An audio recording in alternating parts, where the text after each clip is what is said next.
listening to Radio Sputnik. Telling the untold.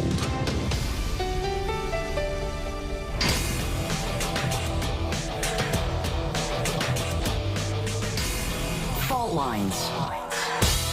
Live from across the divided states of America, it is time now for another edition of the most disruptive show, covering news, politics, and events from across these disunited states and the increasingly divided surface of our globe in the independent corner. Pardon me, I'm your political analyst, Shane Stranahan. And in the left corner, I am your indefatigable, your ever-vigilant, your burning ember in the darkness, your political analyst, Jamarl Thomas. And together, that means you're listening to Fault Lines with Thomas and Stranahan. Oh, yeah. So thank you very much, Shane.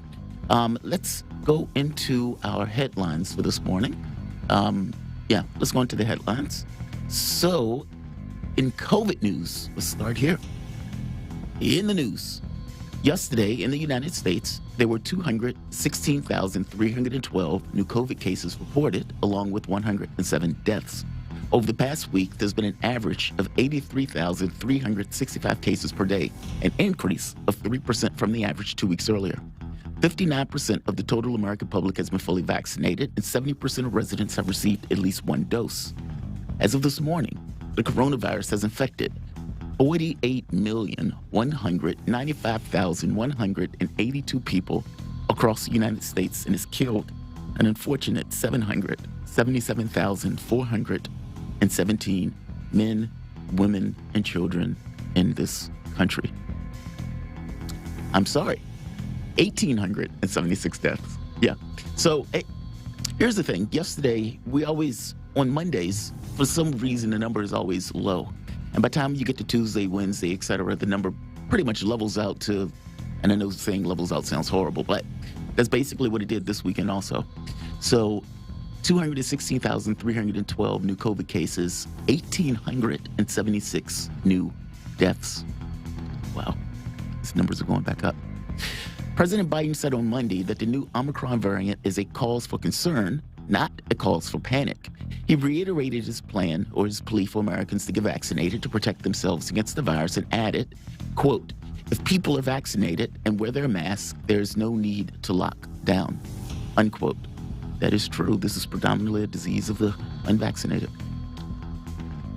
In national news, prosecutors in Pennsylvania announced Monday they're appealing a court ruling in the case against Bill Cosby to the United States Supreme Court, arguing that a statement from a previous district attorney that they would not file charges against Cosby does not mean that the charges would never be filed. The Montgomery County District Attorney, who led the high-profile court case against Bill Cosby for sexually assaulting Andrea Constan, said in a news release that the main question of the appeal is the 14th Amendment and the right to due process. As you remember, Bill Cosby had basically been convicted of, an ungodly number of sexual assaults that had taken place over the course of his career. They were able to prosecute him, but he was able to get off basically on a technicality. I just remember I have this image in my head of Bill Cosby basically going home, and of course his people around him and everything else. But at this point, they're still trying to retry him, so we'll keep an eye on that case. Republican Representative Lauren Boebert of Colorado and Democratic Representative Ilhan Omar of Minnesota spoke on the phone. The two members of Congress confirmed Monday amid criticism of Boebert's anti-Muslim remarks aimed at Omar. The call did little to calm tensions between the two lawmakers, as Omar said she hung up on Boebert after she refused to publicly acknowledge her hurtful and dangerous comments. I blame her. A court hearing for January 6 defendants quickly turned contentious Monday after an actor and oath keeper tried to reject the United States authority over him. James Beeks, who played Judas in the musical Jesus Christ Superstar before his arrest last week for his alleged participation in the January 6 riot, prompted the judge to consider sending him to jail after telling the court he had divine authority and arguing that the government had no jurisdiction over him. Wow. CNN said Monday that it would evaluate new information that sheds light on how anchor Chris Cuomo sought to help his brother, former New York Governor Andrew Cuomo, amid a flurry of sexual misconduct allegations earlier this year. The new information, which included a cache of documents and transcripts of interviews from investigation, was released on Monday by the Office of the New York Attorney General Letitia James, which led the investigation into the allegations against the governor. Just to add a little bit more information to this part. So basically what it boiled down to is Chris Cuomo basically had said that he wasn't really participating in his brother's case. His brother, of course, Andrew Cuomo, former governor of New York. Come to find out, he was far more involved in what he basically had told the public that he was involved in, going everything from basically advising on how to deal with the media fallout of this particular issue. That's a lot more than I'm playing no role in this at all. No, he was playing somewhat of a role in trying to protect his brother. In Earth and Science news, NASA has postponed a spacewalk that was scheduled for Tuesday after receiving a space debris warning from the International Space Station. Just hours before the astronauts were due to venture out to the ISS, the agency said on Twitter account that, quote, due to lack of opportunity to properly assess risks, unquote, it had decided to delay the November 30th spacewalk until more information was available. And those are your headlines. You guys are listening to Fault Lines with Thomas and Stranahan. Very interesting. Yeah, the story for Chris Cuomo is quite fascinating, actually. So, like I said, in the beginning, all of this stuff was going on with Andrew Cuomo. And, of course, Andrew Cuomo was basically seen as the man who knew what he was doing, the adult in the room, because he's the one who was handling COVID, whereas Donald Trump was failing on COVID. And lo and behold, we come and realize that not only was he not handling COVID, but the number of people that basically had died was far more, like 50% higher than what Cuomo was basically getting across to the public. He was basically hiding those numbers. On top of that, while that was taking place, you had all of these sexual assault allegations that were just hitting the media all at once. I believe it was 7 or 8 of them at this point. And so the catch becomes, what is his brother going to do? Anchor Chris Cuomo. Well, what the anchor did was tell the public, I played no role in this. I have nothing to do with my brother in this particular situation. I'm not going to cover this case, et cetera, et cetera. But behind the scenes, you have these text exchanges, basically, between Cuomo and between basically the people who were basically trying to keep Andrew Cuomo in his seat and in his office.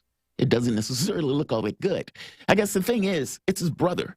So in somewhat of a odd way, I guess you can kind of get it. I guess the problem here is that he basically told the viewers that he wasn't an advisor to his brother.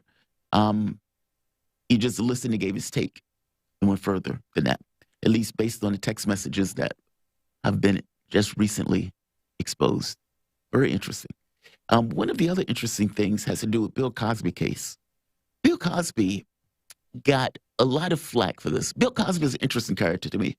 You have a situation where, think of the Cosby Show, the Cosby Kids, and in a weird way, despite all of the allegations that are basically taking place recently with Bill Cosby and the jail sentence and everything else, Bill Cosby had this spit polish reputation. Oh, he didn't curse when he did his comedy. He would tell black people, get your pants up and all this other stuff. And that's how Bill Cosby was known. And because of his squeaky clean image, from the standpoint of the Bill Cosby Show and everything else, he had a certain amount of credibility when he would say stuff like that. Lo and behold, one of the comedians was making a point of saying Bill Cosby had basically touched all of these women and basically raped all of these women over the course of 20, 30 years or so. Now, a lot of people hadn't heard about this. I remember before the comedian said I hadn't heard about it. But lo and behold, things started to kind of come out that showed that Bill Cosby was implicated in this stuff, not by 1 or 2 or 3, but a litany of women that were basically pointing the finger at him, saying that he gave them some chemical and basically a roofie, and had his way with them. And so this spit and polish comedian who wouldn't curse at all gets caught up in sexual assault allegations over multiple women over decades. It's utterly astonishing. It's also weird because Bill Cosby, in his particular situation, if you think of the Cosby Show and you think of the Different World, one of the spinoffs from it, I've made this point before, that things like the Harlem Renaissance or the way that art influences behavior, art influences the expectations and the ability of people to kind of have these higher ideals amongst themselves. Even this notion of being able to see yourself in that third person, it has a positive benefit and is a positive attribute. It could go either way, right? I mean, if you're idolizing a guy who's basically a gangster who talks about women like a dog, well, you're going to follow in that. But the other thing is also true. In Bill Cosby's case, he was a doctor. His wife was a lawyer. He had several awesome kids. Those kids were going to Spelman or, for that matter, the other Morehouse. And so when people saw that, they saw as an example of things that they themselves could achieve or things that they themselves can do. Well, you had a lot of people that was basically signing up to colleges, especially historically black colleges, African Americans, as a result of seeing that example. I mean, I forget how long Bill Cosby was on the air. I think it was maybe 10 years or so. But it has a positive role model in regards to the way that people were dealing with that information and the way that people started to kind of aspire to those higher heights and those higher goals. So it's very weird to go, I don't know, 10, 20 years later, and Bill Cosby is basically the same guy who's the inspiration to all of those people to go to school and everything else, end up being put in a cage. And so Cosby was able to basically get out of that cage through more or less a loophole, but more or less a loophole, but all things being equal, we'll see how it basically turns out for Cosby. Right now, they're trying to put him back in that cage, and we'll see how it turns out. So let's do this. I'm going to take an early break, and we're going to come back into the soapbox segment. You guys are listening to Fault Lines with Thomas and Stranahan. We'll be back in a moment.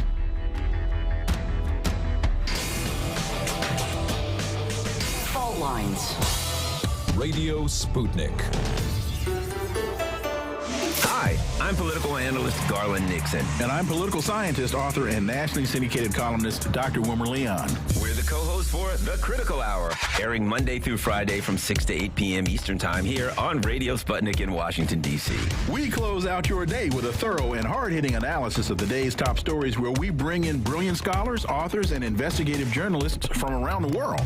And on Fridays, it's panel time, when we do a roundup of the week's most important issues. Join us to keep up with the world's top stories. Enjoy an in-depth analysis. And have a little fun along the way. Listen to our show. The Critical Hour, Monday through Fridays on Radio Sputnik.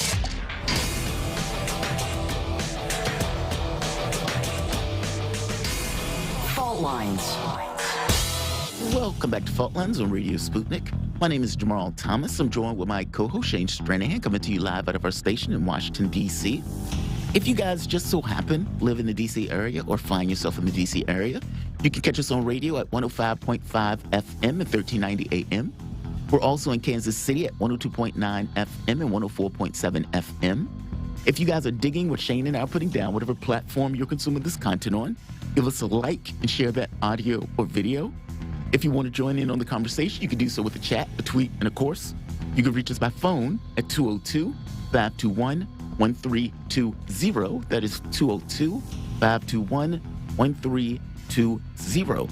Your engagement helps make this show what it is, so definitely don't be shy. So we are back in talks for the Jcpoa. Now, the Jcpoa was the comprehensive nuclear weapons deal with Iran, basically that for sanctions relief, Iran would stick to certain guidelines in regards to the production of nuclear energy. And this is supposed to be a deterrent for nuclear weapons. And to be honest, for the longest time, this was seen as a way of basically settling the issue with Iran. And this was seen as a thing to prevent basically a war. I mean, for the longest time, they really had nowhere else to go in regards to the way that they were escalating on this particular issue. So during the Obama administration, they were able to pass the deal, to pass the Jcpoa. And you had multiple nations, China, Russia, the UK, other countries in Europe, basically as signatories to that deal. I want to nail that down. Iran took all sorts of, let's say, a political hit in order to make that work because of the things that the United States basically wanted it to do for the sanctions relief. But they did it for the sanctions relief. Now, if you remember, Ahmadinejad was in. You had a moderate to come in after Ahmadinejad. The moderates were the adults in the room. We're the people who are going to get rid of these sanctions. We're the ones that's going to make a deal. We're not trying to get nuclear weapons. We're willing to make this deal in order to spare our economy and to be closer to the rest of the world. That was the point. Obama pulled away the sanctions, and you got the situation where Iran was compliant for several years afterwards. So what happens? And yeah, I'm going through the history because the history is important because I want to give context to what's taking place now. Donald Trump gets in office. Now, Donald Trump's response is, I'm going to redo the deal with Iran. Now, again, Iran, the moderates, were able to get a deal in order to get rid of the sanctions and everything else and bring down the hysteria in order to kind of secure their economy. And the other countries of Europe were supposed to basically be the guarantor for this, Russia, China, et cetera, the guarantor for this. Basically, as long as they're standing by the deal, those countries were supposed to stand by the parties that were standing by the deal, Iran included. So what ended up taking place? Donald Trump gets in office. Donald Trump tells all of these campaign pledges that I'm going to change the deal. I'm going to redo the deal. I'm going to rework this. And if you think about it from the political clout standpoint, how on earth can you redo a deal unilaterally? You have all of these other countries that were working as signatories to this deal. Iran is living up to the deal, meaning by all accounts, they were doing and living up to the tenets of that particular deal, meaning based on that arrangement, the sanctions will remain off. They will stay within the nuclear guidelines in regards to the purity of uranium and everything else. Trump decides, I'm going to shoot the Jcpoa in the face. And that's exactly what he did. He basically killed the Jcpoa and he added hundreds of sanctions on Iran on top of the sanctions that were initially there prior. Now, of course, if you're the Iranian government, if you're the moderates in this case, and you went to your public and told the public, we're going to get rid of these sanctions, we're going to make this deal. Yes, this deal is somewhat onerous. Yes, we know Israel already had these nuclear weapons. However, we're going to spare our economy. The moderates. What happens to the moderates in the country the moment that Trump comes out and says, we're killing the deal? Meaning the lift that the moderates had to do in order to get that deal over the finish line, they're basically slapped in the face at the point where Donald Trump comes through and says, yeah, we appreciate the fact that you were able to make that lift in order to make this deal, but yeah, we're going to kill the deal anyway. We're going to scuttle this deal anyway. And not just scuttle the deal, we're going to put all sorts of sanctions. We're going to send battle troops and drones, whatnot, in order to threaten your country. We're going to threaten and bellyache. We are going to even get to the point of taking your ships. All of this bellicosity, despite the fact, again, that Iran was living to the tenets of the deal. It is Trump and the United States that decided to extricate itself from the deal, and not just extricate itself from the deal, ratchet up the screws on top of it. So not only were we wrong for pulling out of the deal, we doubled down on that wrong by basically increasing pressure on that country. Despite the United States bellicosity and despite the U.S. pulling out of the deal and going in breach of the deal, Iran stayed with the deal, meaning they continued to stay with the Jcpoa, despite the fact that the United States had pulled out. And they stayed with that deal for a year after the United States pulled out and a year after the hijinks from the U.S. So from the standpoint of Iran, you've burned the moderates, the people who were basically able to get the deal. And because you burn the moderates, there is no political impetus. There's no political leeway at all for them to make any kind of arrangements with the United States, specifically Donald Trump in this particular situation, since Donald Trump is the one that overdid the deal. You move to Biden. All right, now what is Biden going to do? Now, the thought was that Biden was going to have enough sense to go back to the deal itself, that he was going to recognize that, all right, Trump is the one that pulled out. Trump was wrong in this particular situation. Iran was living up to the deal. The deal was done during the administration to which I was the vice president. There's nothing else that we could do in this situation, short of, let's say, maybe a war or something like that. So, considering Trump pulled out, we're going back to the deal. That's too much like right. And that's too much like common sense and honesty in that regard.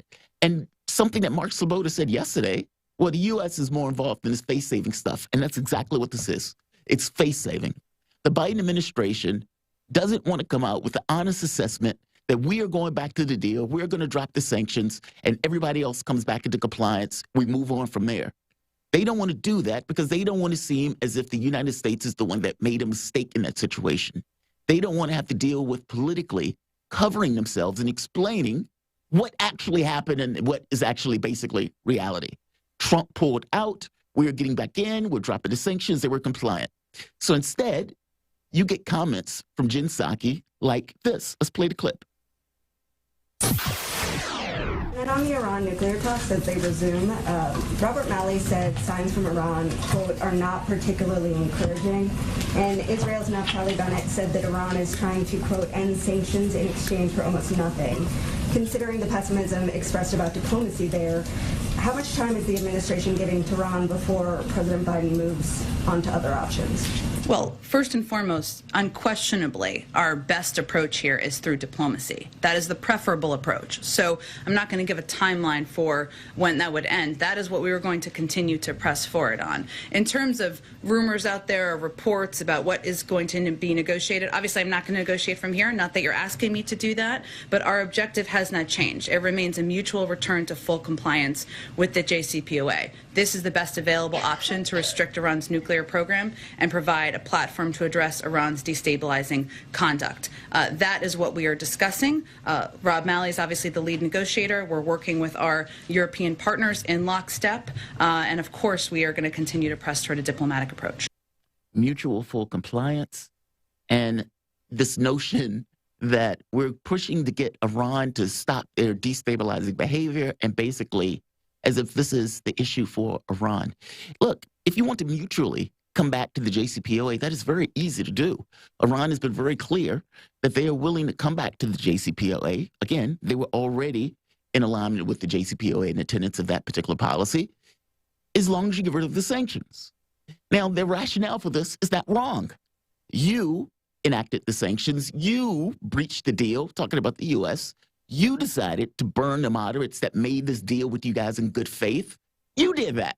So why should we have to make some concession to start off since you're the one that did it? Now, from the U.S. standpoint, they want to be able to say, we were able to get Iran to come back into compliance with the deal. That's what they want to say. But the reality of it is, it wasn't Iran that went out of compliance. It was the United States. And so every day, every moment, every split nanosecond that we are outside of the Jcpoa, it is entirely at the doorstep of the United States. The people, the person, the group that has something to do with this, meaning that is in the driver's seat on this particular situation, it's not Iran. Iran has been standing there waiting to go back to the deal for years. And I got to be honest, from the standpoint of going back to the deal in and of itself with the deal proper, it's amazing that they're even willing to do it. After all, at the point where you, in good faith, negotiate a deal, at the point where you, in good faith, stay by the tenets of that particular deal, and the other group not only breaks the deal, but ups the ante by basically attacking your country, all sorts of bellicosity and threats, and even going as far as to kill one of your people, then how are you supposed to take that? And what does it mean to come back to a deal after all of that has taken place without having any sort of, reparations for the damage that was done in pursuit of Donald Trump, and in this case, going into the Biden administration on this very specific issue? What was going on in Iran during COVID? And was Iran made worse by the sanctions and whatnot that was put on that country under the Trump administration in regards to their ability to get drugs or medications, et cetera, to deal with that particular issue? Of course it was made worse. I'm making the point that the ball is in the court of the United States here, no more, no less. And if the U.S., if the Biden administration really and truly, honestly believe that the negotiation is important, that they want to get back to the Jcpoa, then the way to do that is by getting rid of the sanctions and acknowledging that it was the U.S. that basically pulled out of it. That's the reality of it. Anything less than that, and nothing gets done. Iran has zero leverage in moving on this front. In fact, because the moderates were basically burned from the last Rouhani, from the last time around, the hardliners have basically taken power once again in government. Would the hardliners have taken power if indeed the sanction relief stayed off? If indeed the U.S. didn't break the deal, would the sanctions would they have been able to take power? My assessment is no. At the point where you have sanctions relief and everything else, and your economy is getting back up and running, it would have demonstrated that what the moderates were doing was successful. They would have demonstrated that these guys, these are the adults in the room. These guys were able to get something done. They were able to make the economy somewhat better and get us, ingratiate us to the larger world community. But what the public sees and what the public knows is that the U.S. government basically killed the deal. And it killed the deal on the backs of basically the moderates that was able to get that deal through. And by burning the moderates, the people who you have now in power are the hardliners. These are the people we have to deal with. And these are the people who are not going to make any sort of deal short sanctions relief first. We'll see how it turns out. But from my assessment, if you really, honestly, truly want a deal, then you need to go back to the Jcpoa, talking about the United States, and you need to get rid of the sanctions relief. And Iran and the other signatories will come back with the Jcpoa back in force. You guys are listening to Fault Lines with Thomas and Stranahan. We will be back in a moment.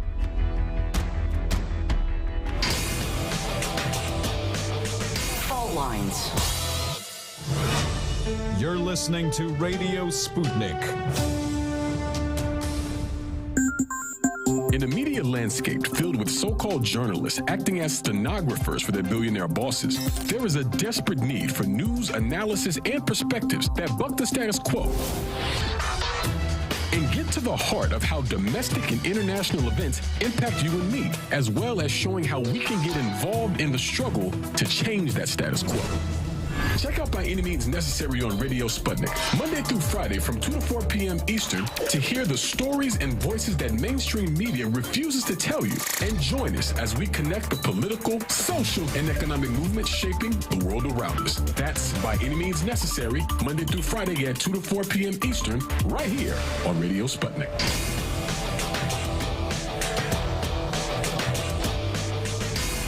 Fault Lines. Welcome back to Fault Lines on Radio Sputnik. My name is Jamarl Thomas, and Shane is not feeling well today, so he is not necessarily going to be in. But nevertheless, we are here. We're going to continue to do the news, and we're going to move forward. Let's get into some sports news. I always enjoy these segments when we get the opportunity to have Cordell Woodland to join us to talk about sports. He's a residential sports expert.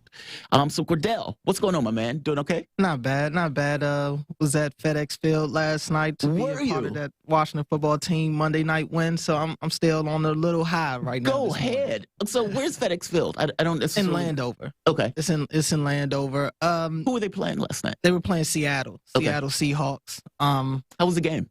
It was great. It actually came down to the last play of the game. No way. So you were able to go on Monday Night Football? Yeah. With these guys, strong, close game, going all the way down to basically the last minute of, wow, if you had to join a game, that would be the game to watch. Yeah. Thankfully, they won that one. I went to the first game of the season. They lost, which is typically the case when I go to a Washington football team game. But last night, it ended up looking bleak there for a second. But thankfully, they ended up coming out with the win. There was so you got your shirt on. I didn't even know. Yeah, I didn't even notice. Yeah, I'm still in game mode. I'm still in game mode. Ironically enough, I may be bad karma for the stadium. When I was there week 1, when they played the Chargers, a pipe burst. Yeah. And like a sewage pipe burst in the stands and started spilling onto the fans in the stands. So it apparently happened again last night in the press box this time, though. And there's video of like sewage. I don't know if it's sewage this time or not, but there's heavy leakage coming from the roof in one of the press boxes. And I could just imagine how much it cost to get one of those boxes. Oh, man, that's disgusting. Yeah, I don't know if it's me, but I'm willing to bet it's that trash stadium. You think you're bad luck? I've kind of thought that for a while. Oh, that's funny. bad luck sometimes. That's pretty wild, though. Is this a new field? I mean, no. Okay, so this is this old stadium and everything else. I mean, it's not severely old. It's been there since, I believe, 99. 2000. But they are looking to get a new stadium. That's one of the big things that the owner, Dan Snyder, is trying to do. He wants to move to D.C. Whether that'll happen or not is a different story. Yeah. But he wants to get another stadium. Huh. Okay. Why does he want to move to D.C.? D.C. seems much smaller. Yeah. Well, the fans want the team back in D.C. Okay. Number one, and number two, he wants to get a new stadium because he leases FedEx Field. He wants a stadium he can own. Oh, I see. And the problem is, there's, like you said, there's not much space in DC to really put a stadium right now. And Dan Snyder has a lot going on with the team off the field issues that may be hindering that process as well. Now, what's hindering the process? Because we got into a little bit of this once before with basically Snyder and some of the other issues associated with football teams, and the emailing and stuff like that, like just racist, misogynistic stuff that these guys were putting. How does that hamper Snyder's ability to get the league? Is it just because he's like a dark mark in this particular situation? Pretty much it's all political. Yeah. It's all political, and the reputation of the team right now is kind of sour, and really it starts with him. It's really his reputation that's pretty sour right now, and like I said, it's all political. It's all about relationships and how it looks to the public eye. And right now, the team isn't. I'm not going to say the team isn't marketable because they're one of the most profitable franchises in sports. So they are marketable because they have a core fan base. Right. But to the public, if you're not a diehard fan of the team, you have a real issue with the team. And even last night, there were protests going on outside the stadium before the game. A couple of the former employees were trying to get protests going during the game. They tried to get a walkout going during the game because the game was broadcasted nationally on ESPN. So if there was to be a walkout of fans in the stadium, it would probably get noticed on camera. Well, of course. I mean, they would be like, hey, we see people leaving the stadium. All at once. Yeah. All at once, organized. And that didn't go as planned. I caught wind early that fans weren't going to do the during the game walkout. Now, whether they did the pregame protest is a different story. I haven't seen otherwise that they haven't done it, so I'm believing that they did because I saw a couple of the group of the organizers organizing on Twitter, and I saw that they had a nice number. At least it seemed that people that were ready to at least do the pregame protest. Now, what was the protest for? Is this basically on Snyder? Well, yes, and also to get the league to release the emails. They still yet to get the emails that they found with the team. Only person to really go down with all this is still John Gruden, the former coach of the Las Vegas Raiders, who the Washington football team plays next week in Las Vegas. Uber interesting. But yeah, they still have yet to put out. And this is even after Congress has tried to get involved and everything. And man, I mean, the NFL, that's a tight-lipped group right there. I mean, when you're a private industry, especially a multi-billion-dollar industry, you really don't answer to anybody right now. And they're orchestrating as such. How did Congress try to get involved in what seems to be a private matter? They had a couple of representatives send a few letters to the team and to the league to tell them that they want to have the findings of this almost year-long investigation put out to the public. What did you find? I guess my thing is, what does Congress have to do with it? Well, I think it's really just a public outcry. I think it's just the outcry of seeing what happened to John Gruden and wanting to see, okay, it's public knowledge that something went on within this organization that wasn't supposed to happen. Plenty of people ended up losing their jobs. Plenty of people have come out and spoke out about it. There have been settlements, non-disclosure agreements. When there's smoke, there's fire. So it's obviously that something happened, and it's just a matter of what exactly happened and who was all involved. How much was Dan Snyder involved? How much knowledge did he know about the situation and sweep it under a rug? People want to know this, and I think it's justifiable. Fans want to know it. You know, you got especially investors. I'm sure they want to know because Dan Snyder right now is the majority owner of the team. He had to buy the stocks from the rest of the minority owners that wanted to sell. it's going to. Oh, I see. He bought him out because he didn't want to sell the team, basically. And really, that's how all this drama started. A couple of them wanted out. He didn't want to let them out, and then rumors started to leak out about what was going on with the organization. Oh, geez. So it's been really ugly for a while now, and like I said, until the league forces Dan Snyder. I mean, when you're one of the one thing that, like I said, Dan Snyder has gone for him is that this is a very profitable team. Yeah, the team may not be that good, the product on the field, but they have a base. They have a base, and people buy the merchandise. People are waiting for the name change. It's just what it is right now. And when you are an owner that is one of the most profitable ones in the league, they're going to tend to do whatever to protect you. They're going to back you, basically. Yeah, and that's what we're seeing happen right now with the team. And I don't know how long they could keep this up. We thought at one point that they would never change the name, and here we are with a new name and a Band-Aid of a name, and waiting to see what the real name is going to be. But things change over time with enough pressure. Is there any speculation on who would replace Snyder in the situation? And for that matter, what would they do different from the team than Snyder? I mean, is the issue with Snyder really just the email stuff, or is there something going deeper than that in regards to them trying to get rid of him? Well, the team has been garbage since Dan Snyder has taken over. And fans want Dan Snyder gone. They've wanted Dan Snyder gone for a while now. And really a lot of people are hoping that this is what gets him out. Yeah. They were hoping that once they put out the findings of the email that the league would then, the league owners would vote him out and force him to sell. Now you asked who would possibly take over. Right now, the leading candidate as far as rumors is Jeff Bezos.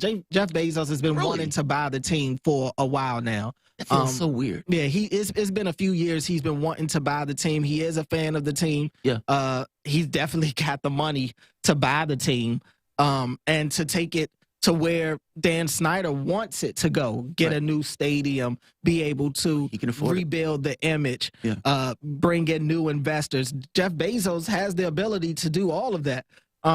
And right now he would be probably the leading candidate.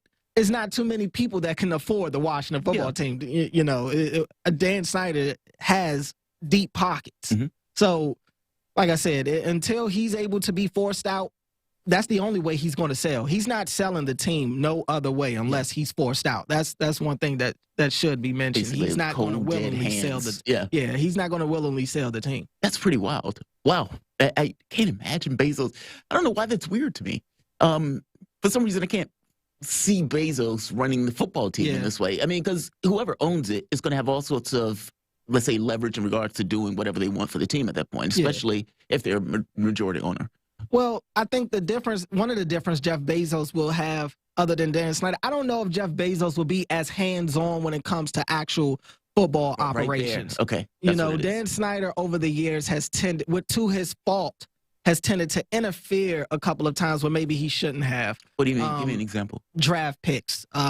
It was notable a few years ago, the team drafted Robert Griffin III, formerly known as RG3. They traded 3 first-round picks to get him. And RG3 was great his rookie year, and he ended up blowing out his knee in a wild card game against, ironically, the Seattle Seahawks. And ironically, I was at that game again. Another instance of bad karma happening when I'm at the game. But RG3 wanted to come back extremely fast next year, and obviously he shouldn't have. He had torn his ACL. That's usually like a nice year-long recovery process. Robert Griffin came back out week 1 due to a lot of pressure that was put on the owner, and the owner just really wanting to. I mean, RG3 wanted to play. The owner wanted him to play because he knew fans wanted him to play. So the owner kind of overrides the coach a couple of times. To push him out there. Put him out there. He got hurt again. So RG3, that ship has just really sunk. And just a lot of moves that he has spent money in bad places, thinking that he can just buy himself a Super Bowl. And that's not the case. He's just not good. He doesn't have a good football mind. He's, to his credit, he is somewhat of a fan of the team, but that in itself can interfere with business decisions that he shouldn't even be involved with. He hires coaches, but he wants a yes man. So if you're not a yes man, then he probably won't hire you. And most yes men coaches suck. Yeah. So you end up firing them anyway. Yeah. So you it's can't just do been what's a best for the laundry team list at that point. You're so worrying about the other guy. Yeah. And it's just been a lot of repeated mistakes with Dan Snyder that people are just tired of seeing. And he's not a likable guy. Yeah. He doesn't care about the fans. We don't believe he cares about the fans. You could go to the stadium and see the prices that he charges for what I'm convinced is pre-COVID food that they're selling for about $25. You could go get a beer for $12. Yeah. Like, they were selling hot chocolates last night. I didn't buy one because I'm just convinced that this miniature cup of hot chocolate is like $10. Like, it's as if he's so tone deaf to what's going on with the team. You got sewage spilling out of your stadium onto fans. Wow. I mean, I think the thing is, unless there's some way to assert, I guess, a certain amount of control. I mean, because from his standpoint, if you want to see the game, you're going to have to just deal. And that's, I can imagine how fans feel some kind of way about that. And, even though the fans may not have the ability to push him out, any opportunity that comes up to get rid of him, they're going to take it. And they're taking a hit this year that they haven't taken in the past, and that's in attendance. Yeah. For a while, the Washington football team had a streak going for the longest consecutive sellout games. And I would say up until maybe about a year before COVID, fans started to not go to the games anymore. And really this year, the team has had one of the worst attendance rates in the league. So it's starting to show, that fans are getting tired. Even last night, the team won. The team is in the last place in the playoffs right now. If the playoffs were to start today, Washington football team would be in. But even last night, I was there. It was so many empty seats. Yeah. And there were so many Seattle Seahawks fans in the building that, it was almost a 50-50 split on the fans. And I would say maybe 40% of the stadium was filled last night. This is a Monday night game against a team that's almost a rival. Yeah. And one of the best quarterbacks in the league, and Russell Wilson. It's a game to watch with some things to play for, and fans is deciding that they're not going to show up. I think that right there is a symbol of what's going on with this team right now, because at one point you wouldn't be able to watch a Washington game and see so many empty seats. It's not the ordinary. Like they're getting across their ire and frustration by basically not showing up at the point. Yeah. So there was other sports news, and I believe it was college sports. Yeah. What else is going on in the world of sports? Well, it's really just some things I don't like personally. And it's a lot about college football, college sports in general, that I don't like. And for the longest time, one of the biggest things was athletes not being able to get paid. That's changed.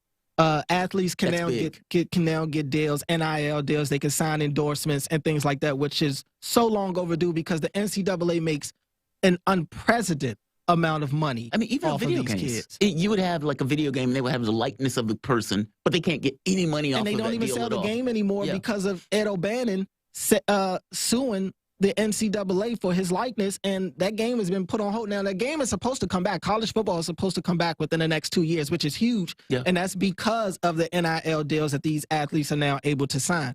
But another thing that I don't like about college, at least specifically college football, is just the ability for head coaches to ditch their teams at any given point. What I mean by that is Lincoln Riley, it was the head coach of Oklahoma, one of the top football schools in the nation.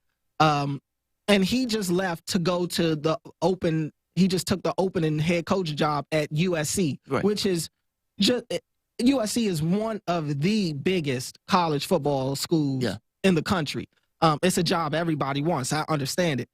But it's the fact that Lincoln Riley was still under contract with Oklahoma, and he's been recruiting. So the way that the recruiting process works is these coaches are talking to these kids in high school as early as maybe even of their freshman year, possibly a little earlier. You're courting them all the way up until then, and then really like late your junior year, early senior year, you start to get these commitments.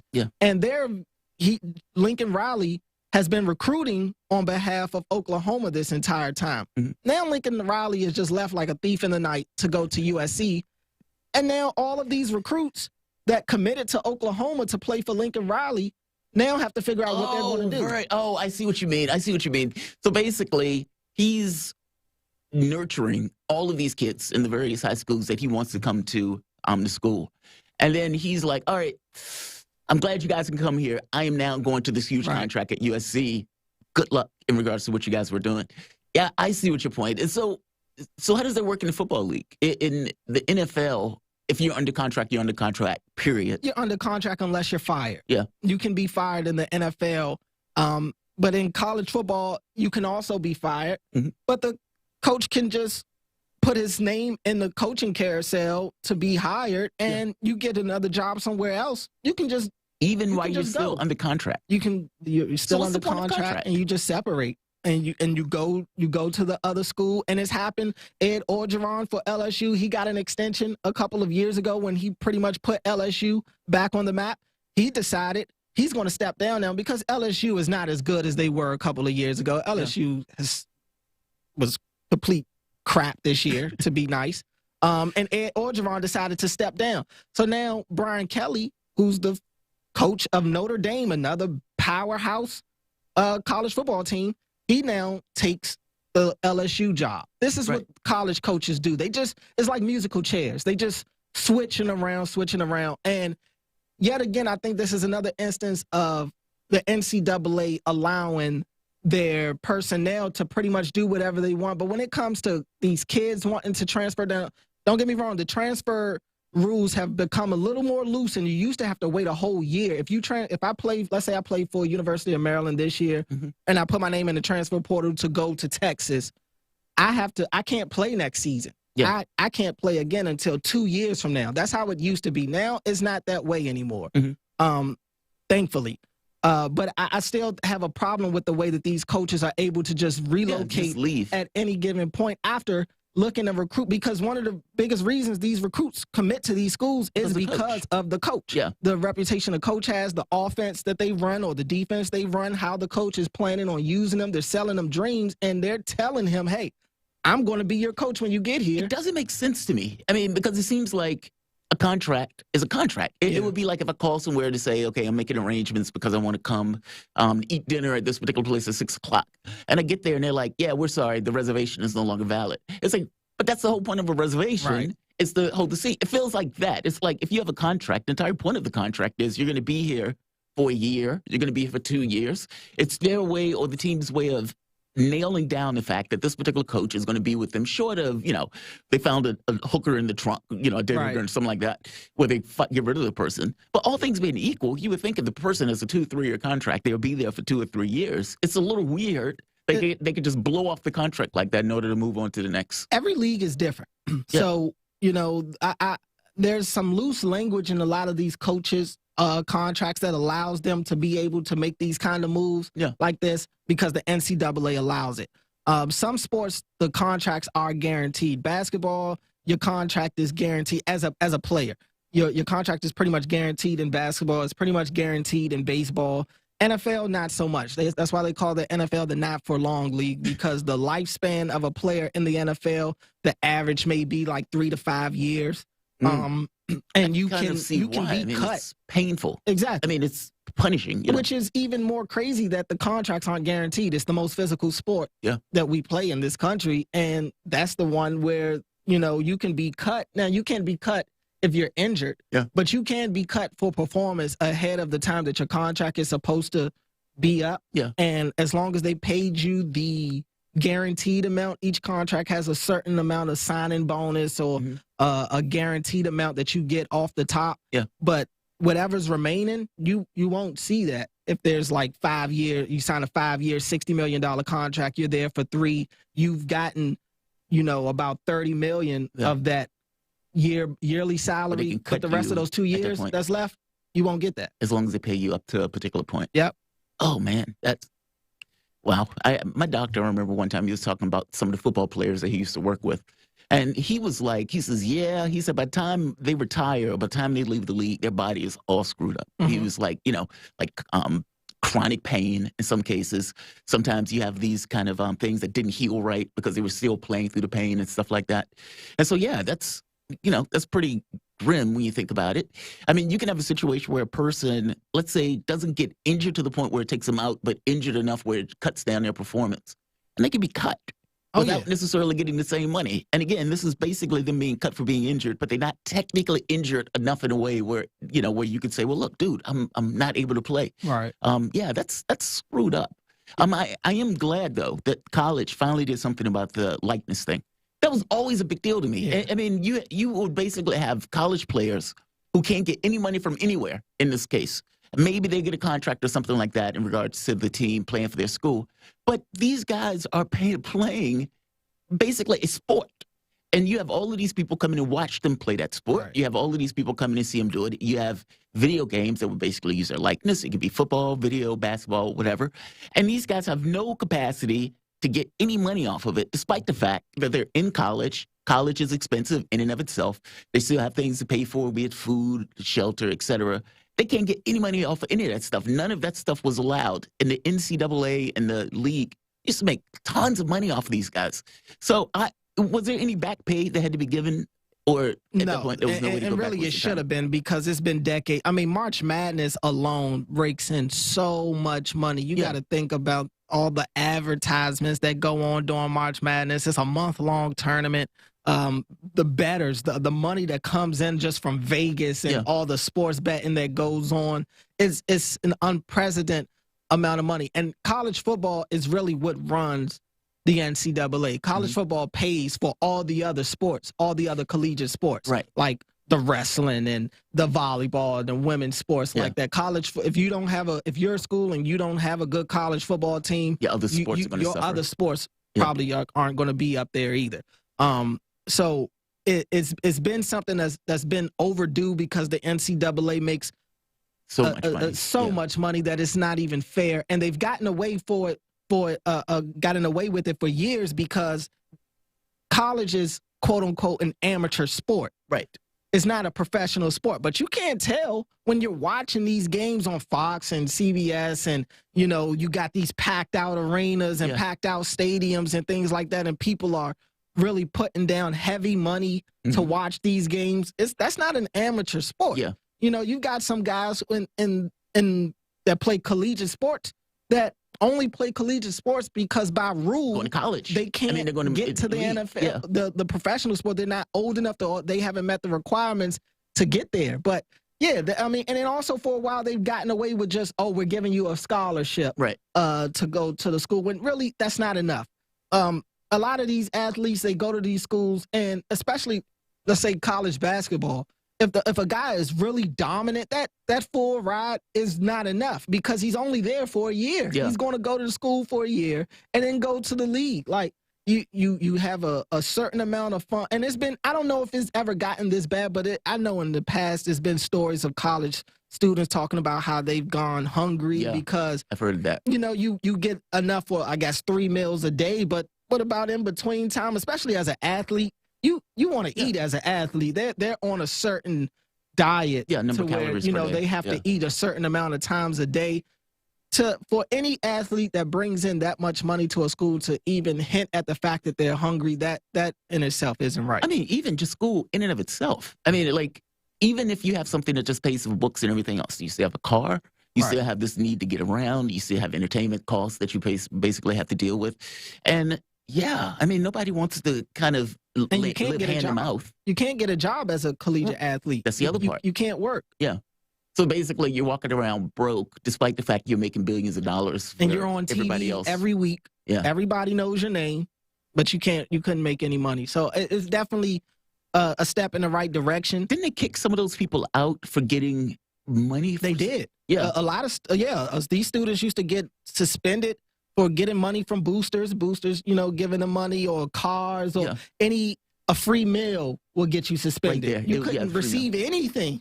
These students couldn't receive anything, and a couple of them got in trouble for selling autographs or selling jerseys of their own. That is brutal. It's just really a terrible mentality. It's basically just selling your fame or whatever. It's like, okay, I'm going to sell this autograph.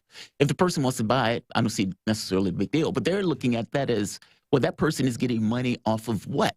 They're not getting money to play the game at that point. Right. It's just the autograph. And it's because that seems so unfair. A big thing is the NCAA looks at it like these students it's not about them. It's about the schools. It's about the NCAA. It's about building up the programs. So they try to steer these students away from building up their own personal brand. Yeah, but the brand is so the school. self-serving. Yeah, it is. That's massively self-serving. That's what the NCAA is. They're very self-serving and stingy. Yeah, extremely stingy. So much money to go around, and it's coaches that have actually spoken out about players getting getting the deals and everything. Even before the NCAA made it legal for these students to get these deals, there were coaches talking about they were going to leave if the NCAA ever allowed students to make money. What? Like, how could you sit there and coach these kids and you see coaches where they come from? Millions of dollars. A lot of these kids come from nothing. Yeah, and that's the thing. That's how these coaches got them. Coach K will go to a kid that's from the middle of nowhere that's really got nothing going on, and basketball's the only thing he knows. It's really the thing that's going to save him and his family. And Coach K sells him the dream of playing for Duke. And you know how if you play for me for a couple of years, I could get you to the league and you can make enough money to change your and they have these kids at their mercy for the next few years. But when they're able to get these endorsement deals on their own now, they're less controllable. That's the issue. It becomes less controllable the moment that they have the ability to make their own resources in college. Yep. They actually went as far as saying, I will leave the league if you guys ensure that these kids can make a certain amount of money off of their likeness, off of their skill. Dabo Swinney, head coach of Clemson football, off the top of my head, I vividly remember him saying he would leave college football if the kids were allowed to start making money. Ironically enough, Dabo Swinney is still coaching at Clemson, and Clemson is just trending down the last 2 years. They're not every year in the national championship team the way that they were when Dabo Swinney originally said that. Yeah, that is, wow. That's shocking. That's shocking. And like you say, he's still there, though. Yeah. He ain't going nowhere. He's still there. He's basically running his mouth. Yeah. I mean, it's a different time now. It's a different time, and enough people have spoken out. And even with them being able to sign these deals, there's still so much more wrong with college sports. I'm not even just going to say college football, college sports. And one of the biggest things, at least for me, is just the ability for head coaches to lie to these high school recruits just to get them to commit. Wait, what do you mean? You said, you mean about them leaving at a period of time? I mean, because I'm sure quite a few of these recruits, they asked the coach, like, how long do you plan on being there? Even the parents, how long do you plan on being at this school before I make a commitment to play there for the next relationship with the coach at that point? Like when the coaches come into the schools and everything else, that's a relationship for at least a couple of years before they get an actual commitment. They've been courting these kids for a while now. Wow. That's amazing. Yeah, that seems really screwed up. I mean, that seems really screwed up. I mean, at the point where you are basically saying, hey, I want you to come to the school and I want you to play for me, and then you basically leave, and the person is there. I mean, that person might have, especially if they had like a runner-up school, if there was like, okay, this and this, right, and the coach's deal, between the two. Yeah, that's screwed up. I agree with you on that. Do they have any boxing matches coming up? Oh, none in the next couple of weeks that I necessarily can think of, but in the future we need to get this Errol Spence fight. We need to get an Errol Spence fight with my guy. And I'm drawing a blank right now on who it is. He just fought a couple of weeks ago. No, it's going to come to me probably once I get back behind the glass. But there's a couple of fights that should happen that aren't happening due to promotions and money, which is always the case in boxing. You don't get the best fighters. It's all about who's with what promotion deal and who's going to be able to get there. And it's with my guy Crawford. It just came back to me. Errol Spence and Crawford need that at some point. The best 1 and 2 pound-for-pound boxers in the world. Your mouth, the God's ears. All right, man. Thank you, man. It's Cordell Woodland. He's our producer for Fault Lines. You guys are listening to Fault Lines with Thomas and Stranahan. We'll be back in a moment.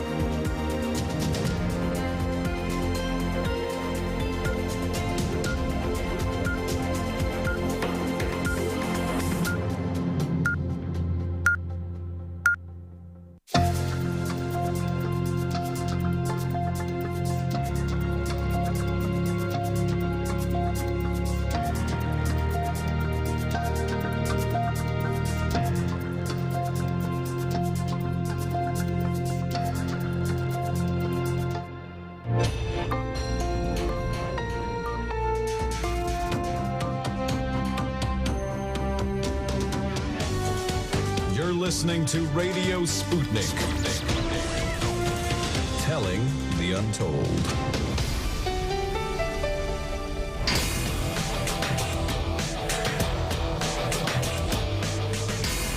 Fault lines. Live from the divided states of America, precipitously perched at the edge of this resilient and exploited globe. Welcome to your context lens for the American perspective. In the left corner, I am your ever vigilant, your indefatigable political analyst, and that would mean you are listening to Fault Lines with Thomas and Stranahan. Right on. Shane is not feeling that well today. He came in for a split second, but after a bit of reconsideration, he realized that his health matters a bit more, not to mention the health of people here. So hopefully he's going to be feeling okay sooner rather than later. But nevertheless, the show must go on, and let's get into some headlines. In the news, yesterday in the United States, there were 216,312 new COVID cases reported, along with 1,876 deaths. Over the past week, there's been an average of 83,365 cases per day, an increase of 3% from the average 2 weeks earlier. 59% of the total American public has been fully vaccinated, and 70% of residents have received at least one dose. As of this morning, the coronavirus has infected 48,195,182 people across the United States and has killed 777,417 people in this country, men, women, and children. I want to point something out. So the average has been 83,365. Yesterday in the United States, there were 216,312.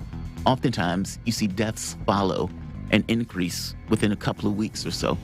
We're at 1,876 deaths, and we are just now encountering Omicron. This is basically the new variant that seems to be more contagious than some of the other variants, even though we don't necessarily know yet, just because it's somewhat of a new variant that is coming out. Keep an eye on it. I don't necessarily know what it means yet, but I suppose we're going to find out sooner rather than later. Speaking about Omicron, President Biden said on Monday that the new Omicron variant is a cause for concern, but not necessarily a cause for panic. He reiterated his plea for Americans to get vaccinated to protect themselves against the virus, and added, if people are vaccinated and wear their masks, there is no need for a lockdown.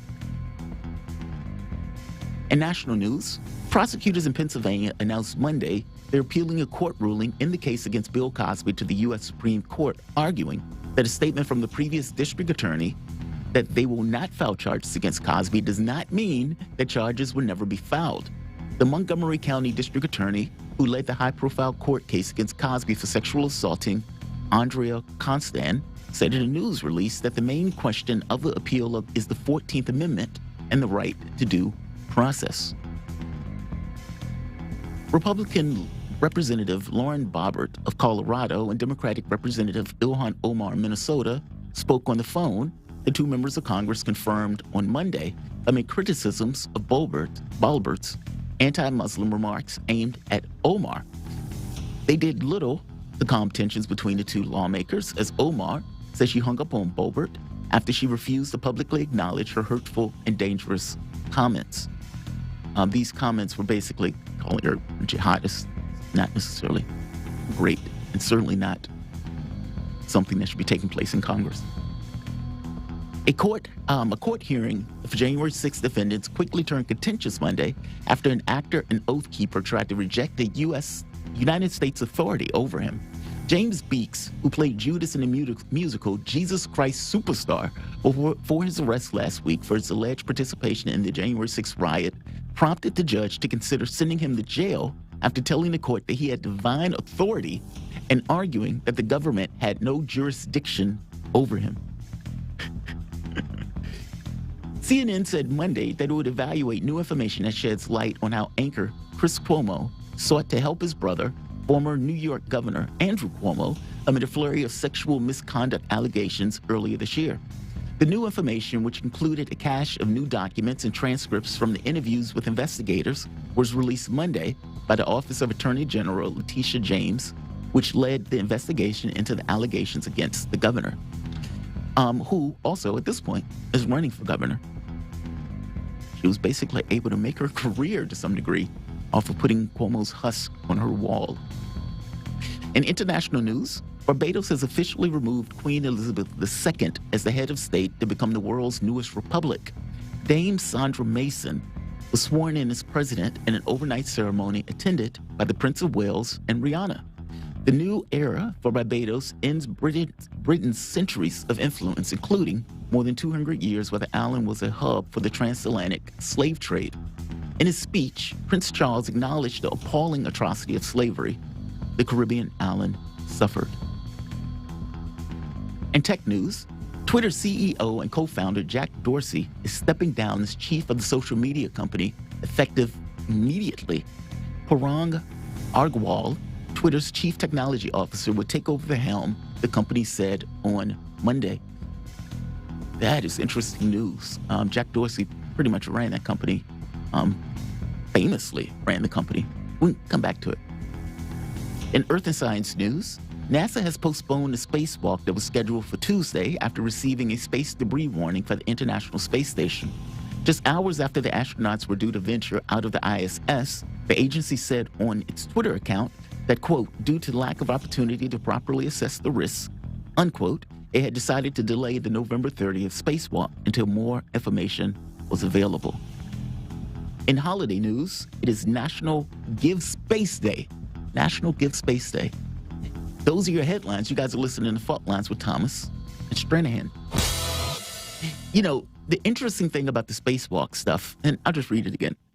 NASA has postponed a spacewalk that was scheduled for Tuesday after receiving a space debris warning for the International Space Station. Just hours before the astronauts were due to venture out of the ISS, the agency said on Twitter account that due to lack of opportunity to properly assess, it's decided to delay the November 30th spacewalk until more information was available. The catch is we have all sorts of stuff floating in space. In fact, I remember one of the articles that recently came out was making the point of saying Earth is going to get rings at some point. The rings aren't going to be like Saturn or aren't like Jupiter. They're going to be Earth-based rings, which is basically garbage that forms a line around Earth as it kind of spins around at a certain ridiculous speeds. In this case, oftentimes when we put stuff out, we just leave it. And so you have all of this trash and debris that basically floating around the planet. And that stuff is going at several thousands of miles an hour. I mean, you can imagine if it hits anything, it's basically going to cause all sorts of damage and problems. From my understanding, there were companies that were supposed to be formed with this notion of pulling that stuff out of space to make sure that stuff didn't hit anything. Think about it. What we have up there. We have satellites. Those satellites are extremely important in regards to communication, GPS, all of these sorts of things that we need, even weather at this point that we use those satellites for. All of that stuff is in prize and all of that stuff is at risk at this point if any of that stuff gets hit by space debris. So it's, you know, it's unfortunate that in the same way we kind of despoiling the Earth, we're also despoiling space and making our lives difficult on that front. One of the other things that came up was Chris Cuomo.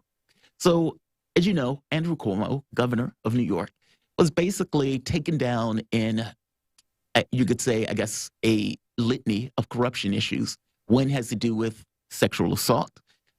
This was something where there were several women that basically came forward, everything from groping to inappropriate comments made to members of the staff. Some of these cases, it was even at parties and whatnot. So this didn't necessarily go down all that well. But if you remember, the thing that initially started all of it, that made him susceptible to those particular attacks, had to do with Letitia James, where she was making the point of saying Governor Cuomo was hiding the number of deaths by half. And the reason that he was hiding these deaths is because he was being attacked basically by Donald Trump saying, look at all the deaths in New York. Look at all the deaths in New York. Look how many people Andrew Cuomo is basically getting killed. So Cuomo took this kind of political tact of hiding the deaths. And again, this is the deaths that he was responsible for based on the policies that he was putting through.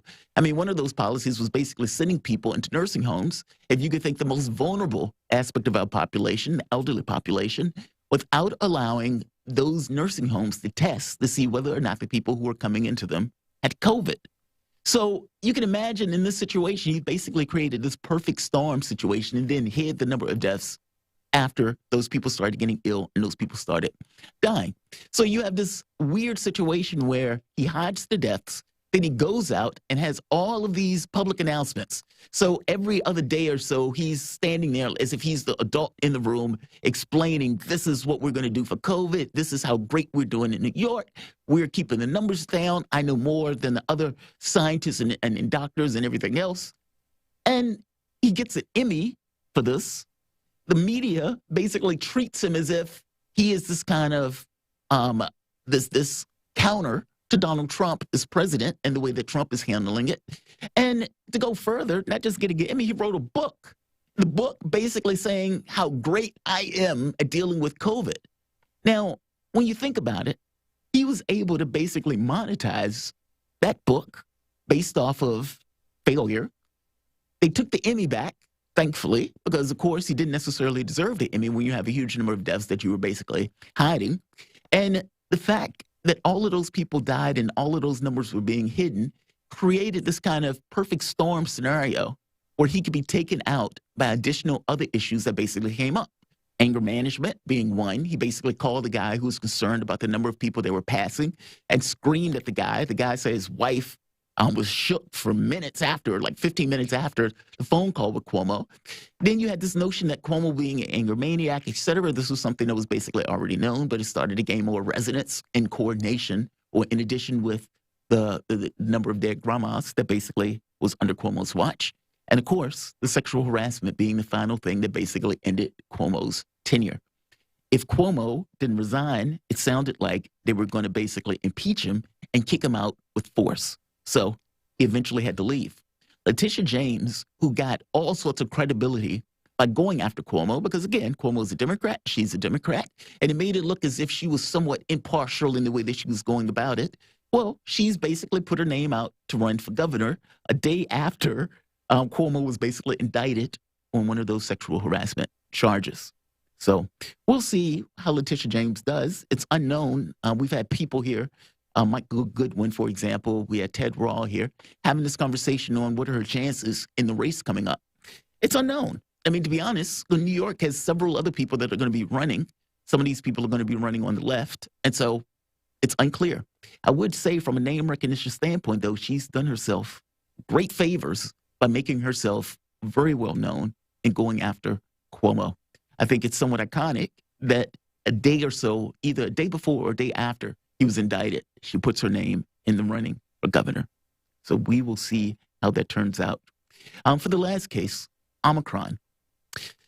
In the United States, 1,876 deaths. Now think about what that means. You have all of these countries around the globe having this kind of spike in the number of COVID cases. Europe has all sorts of protests and everything else, and they are taking somewhat heavy measures in order to try to keep the numbers down. And in the United States, we're also experiencing an upsurge. We're at 1,876 deaths per day. The idea that Omicron is not here yet, it's already here. Keep in mind, when these guys are doing this kind of tracing, they don't trace each and every case of COVID that comes out. So even though you're in South Africa, they may just so happen to be the one to catch it. But more likely than not, it's already have spread around. It's just so happened they were the ones that did the tracing on that particular issue. It is probably already in the United States. It is probably already in the other areas of the world. So at this point, we're basically going to have to deal with it as is. And yeah, it does seem to be more infectious, at the very least with the mutations that are on the spike protein. But right now, it's unknown. It's unclear on whether or not it's going to be that much more aggressive version of it, meaning it's more infectious, but it may be more mild. Or you can have worse of both worlds, where it's more infectious and that much more deleterious to the human body and the effect that it has on the human body. At this point, it's wait and see. We don't necessarily know. I would say, though, to start at 1,876 deaths, and we haven't even really felt the brunt of the new one yet, that is not necessarily the best of news. Biden is saying it's a cause for concern, not a cause for panic. I agree that it's not a cause for panic. Very rarely is there a time for panic. But concern, yes, put heavy emphasis on the term concern. You guys are listening to Fault Lines with Thomas and Stranahan. We're coming back with Ted Tyler Nixon. We're going to have a conversation on the January 6th commission, specifically in context of Steve Bannon. And, well, we'll be back. We'll have a conversation with him. Back in a moment. Fault Lines. Want to talk? Get in touch with us at radio@sputniknews.com. So, Sean, what do you want to talk about today? Well, Bob, that's easy. I want to talk about the need to stop the development of self-driving cars. Again, Sean, you're driving me nuts. I think the self-driving car thing's already out of the gate. No. It's never too late. See, now the leading experts in the field, I mean, just pick one, whichever one, leading experts have repeatedly warned us about the dangers of artificial intelligence. Look, I'm telling you, man, we have to stop the robots by any means necessary. I see what you did there. Yep. Tune into our show By Any Means Necessary daily from 2 to 4 p.m. Eastern Time on Radio Sputnik. And don't forget to call in at 3:20 p.m. to our studio number 202-521-1320. And if you miss us live, check us out on SputnikNews.com, Spreaker, iTunes, iHeartRadio, Spotify, or wherever you listen to podcasts to stay up to date on the latest political, social, and economic movements shaping the world around us.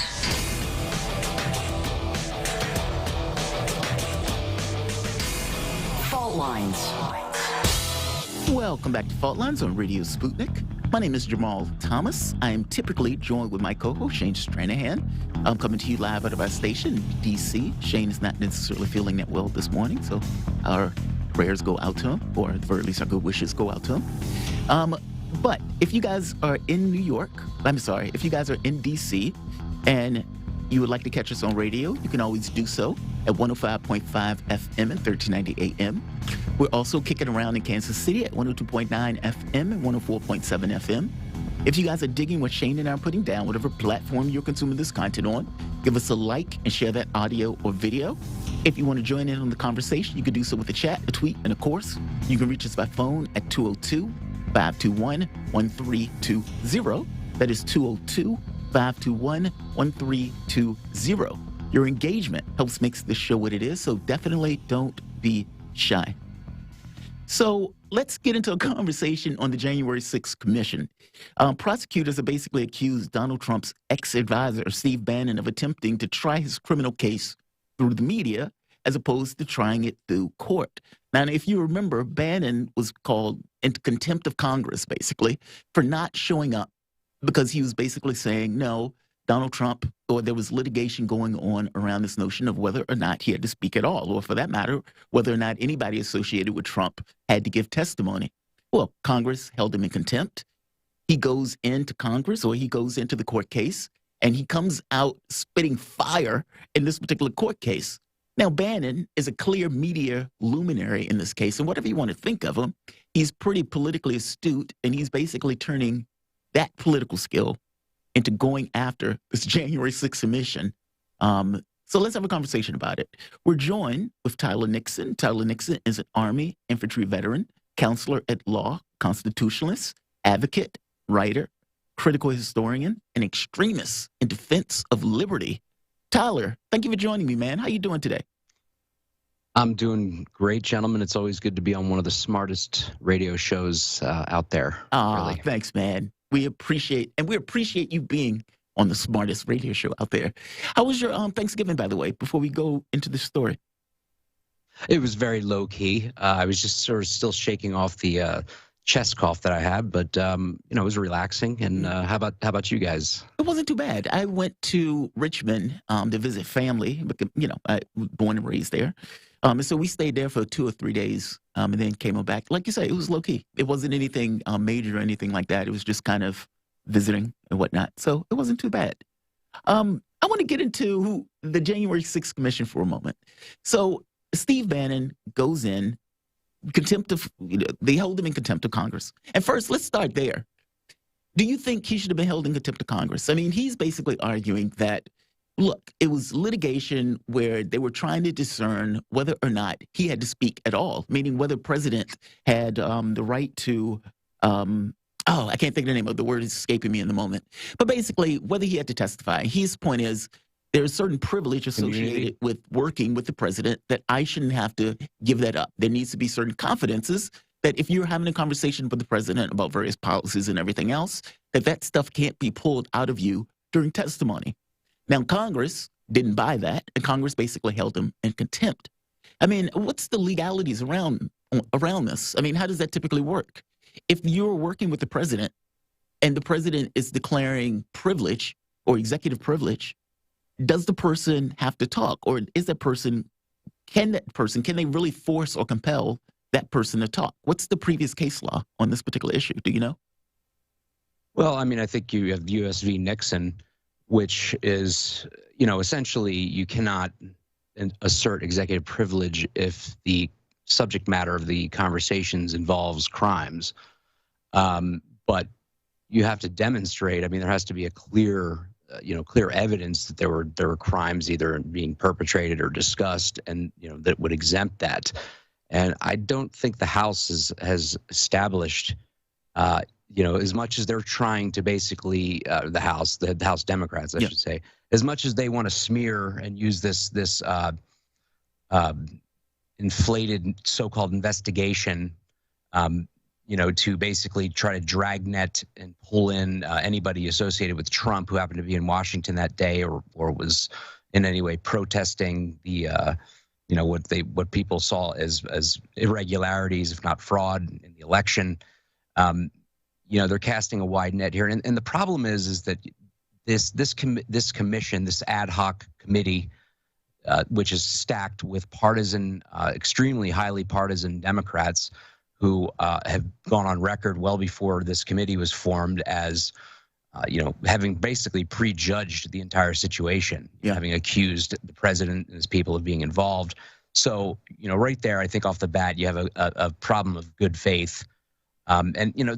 This also brings up something that I think really needs to be taken head on, which Schiff and his ilk really rode and it took advantage of and was then exploited by what I think are partisan, if not sort of establishment entrenched, swamp creature prosecutors and lawyers that were under the Mueller investigation, which is that you have people like Adam Schiff, who is just an absolutely deceitful criminal, in my opinion, but be that as it may, I think we can all accept the fact that he is a partisan politician who is, intent on using every means at his disposal, illegitimate or otherwise, to target his adversaries or adversaries of the Democrat Party, of whatever, the ruling junta that's in charge in D.C. now from the Democrat Party.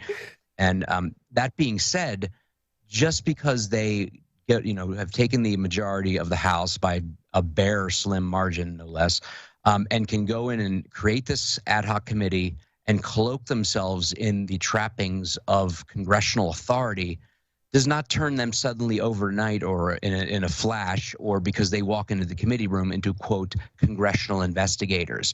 We saw this with the Russian collusion hoax, which is that you were dealing with rank partisans who had an agenda, who had prejudged the issue, who were attempting to trip up people like Roger Stone, who had a very nefarious, in my opinion, ulterior motives, considering the fact they were abusing power and portraying themselves as, quote, congressional investigators, which is what they were referred to constantly in the media, as though these were just, gumshoe, neutral FBI agents or something investigating a crime. And that's just nonsense. I mean, we're in this particular instance, we're dealing with a subject matter. This is not an investigation of, like, I don't know, price fixing or something in the market or some sort of just, external.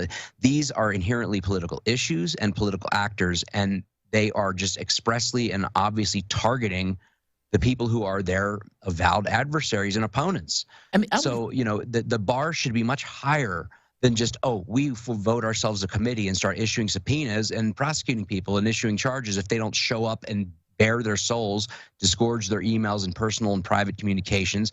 And frankly, I mean, you have partisans investigating and probing into and characterizing the political activities of their opponents. I mean, I don't know how much more perilous in terms of due process and fairness that you can get than what they're trying to accomplish here. Believe it or not, I think it's worse than that.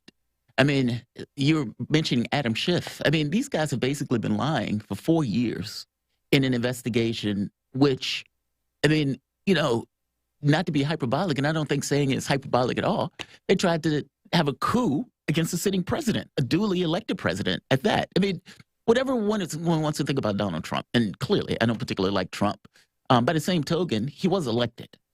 And it seems that Democrats, along with media, working in collusion with media, decided we don't want that guy to be president. They act as if he wasn't legitimate. And they even went so far as to make up this kind of conspiracy theory in order to basically rip him from that office. I mean, the stuff that they were doing, the leaking to the press, the bringing up the conspiracy theory in and of itself that basically implicated or drags in the FBI to try to depose the sitting president. Yeah, all this stuff. I mean, it's astonishing when you think about it, especially when you come 4 years later and you see these various people basically either being indicted or perp walked as a result of lying to the FBI in order to get a president out of office. It's utterly astonishing. And I think to your point, you're making a point, these are the same people who are now doing this secondary investigation on the issue that takes place in January 6th. I'm curious, if Republicans get their hands on the House and the Senate, which it seems like they are, I mean, just based on the polling and everything else, and based on looking at where Biden and his presidency is, and the way people are regarding the presidency, what do you think Republicans are going to investigate, or are they going to continue the investigation at all? Meaning, are they going to ask questions about the FBI? For example, Merrick Garland. When Merrick Garland was asked very bluntly, straightforwardly, hey, why aren't you going after this particular guy who's basically saying, I am going into the Capitol, I may be in jail tomorrow for it, and try to encourage all of these other people into the Capitol? Well, they not only didn't arrest that guy, they basically scrubbed his name off the rolls as if he had nothing to do with it, despite all of the videos saying otherwise. Why doesn't Merrick Garland have to answer that question about the FBI, for example, and how many agents they have? And did those agents go into the building? And did they push for various people to come in with them? Meaning, is the Republican Congress going to ask those type of questions? Or are they just going to scrub the investigation in its totality? What are they going to do when they get in power?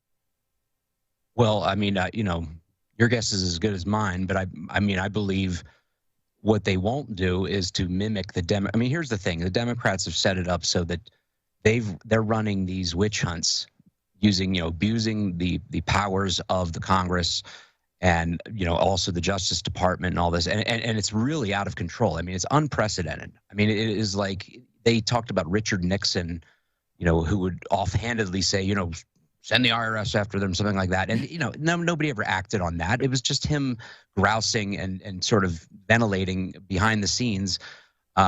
Whereas the Democrats are doing this. I mean, they are actively, it shocks me because, and then they're doing it based it's not a matter of overzealous prosecution. These are just fabricated, made up, completely exaggerated charges, or, you know, the conspiracy theories. They talk about conspiracy theories. I mean, I've never seen such a conspiracy theory as the Russian collusion nonsense, or this insurrection, you know, whatever, organized as though, I mean, you know, Steve Bannon or Roger Stone were you know, planning to send a mob to the Capitol. I mean, give me a break. Yeah. It's so just disingenuous, and you know, they seized upon it, and they're using these. And I don't think when the GOP takes control, these are such extensive abuses of power. They have to be dealt with in some manner in terms of whether it be, you know, congressional accountability, you know, the oversight function, but also looking into and reforming the Congress and maybe enacting some,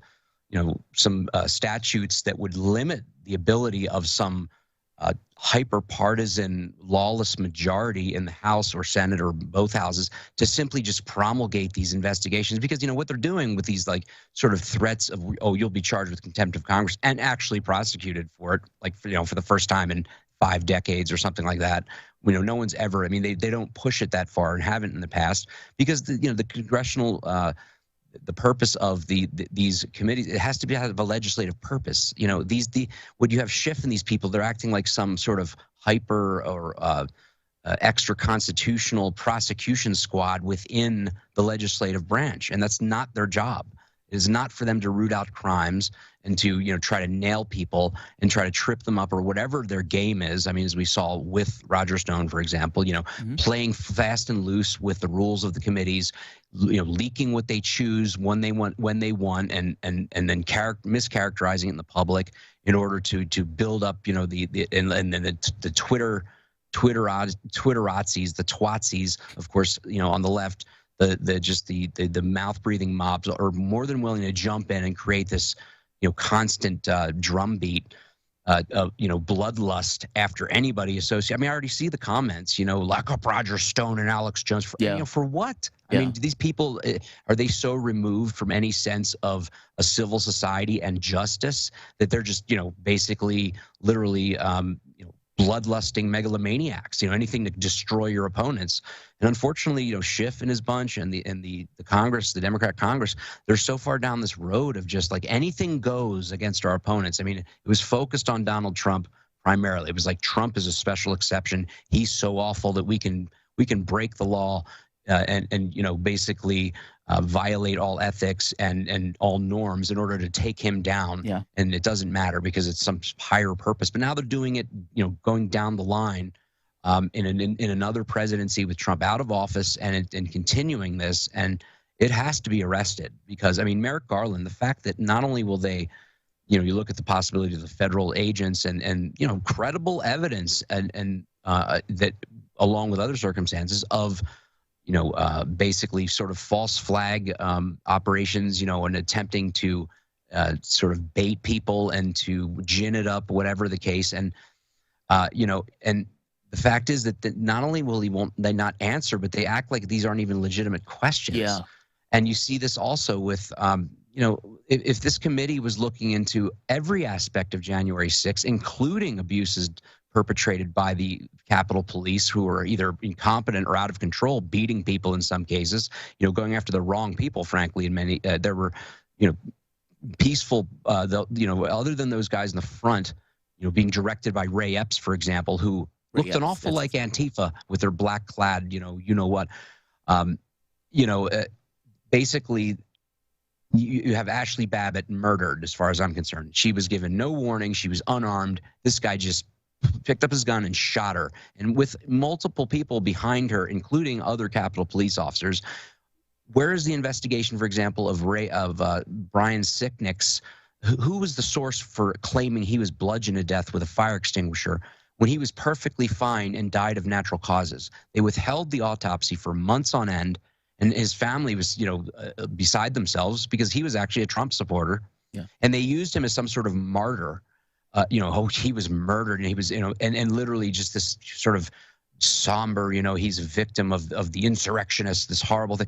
That was a disgusting lie. I agree with you. Somebody perpetrated it, and somebody let it go on. Where is the investigation of that? And what I'm saying is, this is not a credible, legitimate committee. And frankly, Steve Bannon is right to take it on, but, you know, he really ought to just take the Fifth Amendment route if he really wants to refuse. But I think, you know, the premise is that, well, he must have something to hide if he's, you know, you must have committed crimes if you're going to assert the Fifth Amendment. That's just not true. Yeah. And it's particularly in this instance where you have a hyper-partisan cabal in Congress that has essentially decided that they can just target the political activities. Again, not just, you know, routine, say, commercial activities or private sector, whatever, business, anything that would fall under potential legislative oversight. No, these are expressly political. Yeah. And they want to, exactly. And they cast it so wide that they want to be reading, you know, Roger Stone's emails and Steve Bannon's emails and all this.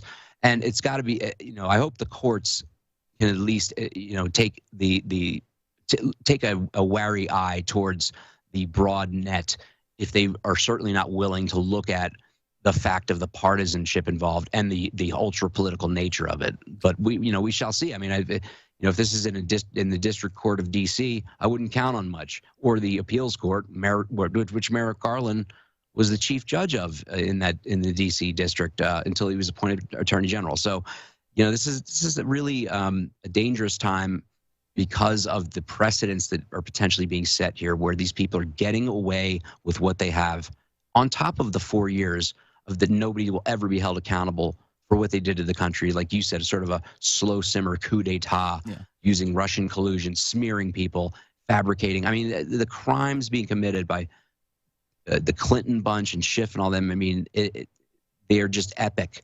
And they make anything they ever accused a Roger Stone or anybody else of look like tiddlywinks by comparison. Yet, it's a completely lopsided pursuit of justice, if justice at all. It's really just a persecution. And look, the Republicans are going to have to take measures, and they're not going to do it like the Democrats did, because they're not going to have to invent crimes to pursue or to investigate with the Democrats, because what the Democrats are doing are real crimes, and they're quite obvious. Well, the Sicknick thing, I agree with you on. The Sicknick thing is very weird. I mean, they basically said that the guy was beat to death with a fire extinguisher or something to that effect, and then they said he was hit with something else, and come to find out, he died after the event. It wasn't necessarily, didn't even after an event. Yeah. So it was very, natural very weird causes. Stuff. Let me have natural causes. Yeah, it was natural causes. I mean, that's sick. I mean, they knew this right away. I mean, he wasn't carried off to the hospital. He walked. He was fine. He went back, and they sort of had their end of day, I guess, whatever muster, and I think he said he wasn't feeling well. He went home, and then the next day died of a stroke or something like that. And his family knew this. His fellow officers knew this. Yet for literally weeks, if not months, he was held up as this person who was murdered. Yeah. Not one Capitol Police person or officer personnel died in any way whatsoever as a result of injuries or anything of that sort. The only people who died of injuries were people who were the protesters, who got carried away. And then also, for example, the confusion and miscommunication. You had Capitol Police officers waving people in, saying, come on, waving them in. They weren't in any way saying, cease and desist, leave immediately, you're trespassing. No, none of this. So you had certain people in areas who were battling the cops at, like a small group of people at the front, like Ray Epps' little, crew there, battling against the police. But then at other entrances, they were literally just letting people stream in and not giving them any warning. And unfortunately, so many of those poor people who were just literally, like in case grandma or just a couple from the Midwest who they have been charged, and many of these people are being held in gulag conditions in the DC jail, given no bail, and I don't know what basis. They aren't even accused of violence, certainly against any person. And some of the most violent offenders have never been charged and have been left off of the prosecution list, as with Ray Epps, who was clearly inciting and provoking violence. The Ray Epps thing is very weird. Very, very weird. And, there's all sorts of questions that should be asked around. How's this guy not being prosecuted? Famously, you are Roger Stone's attorney. Does Stone have anything to do with the events on January 6th? I mean, they're trying to say that Stone basically was working with, I guess he had bodyguards from the Oath Keepers or something to that effect.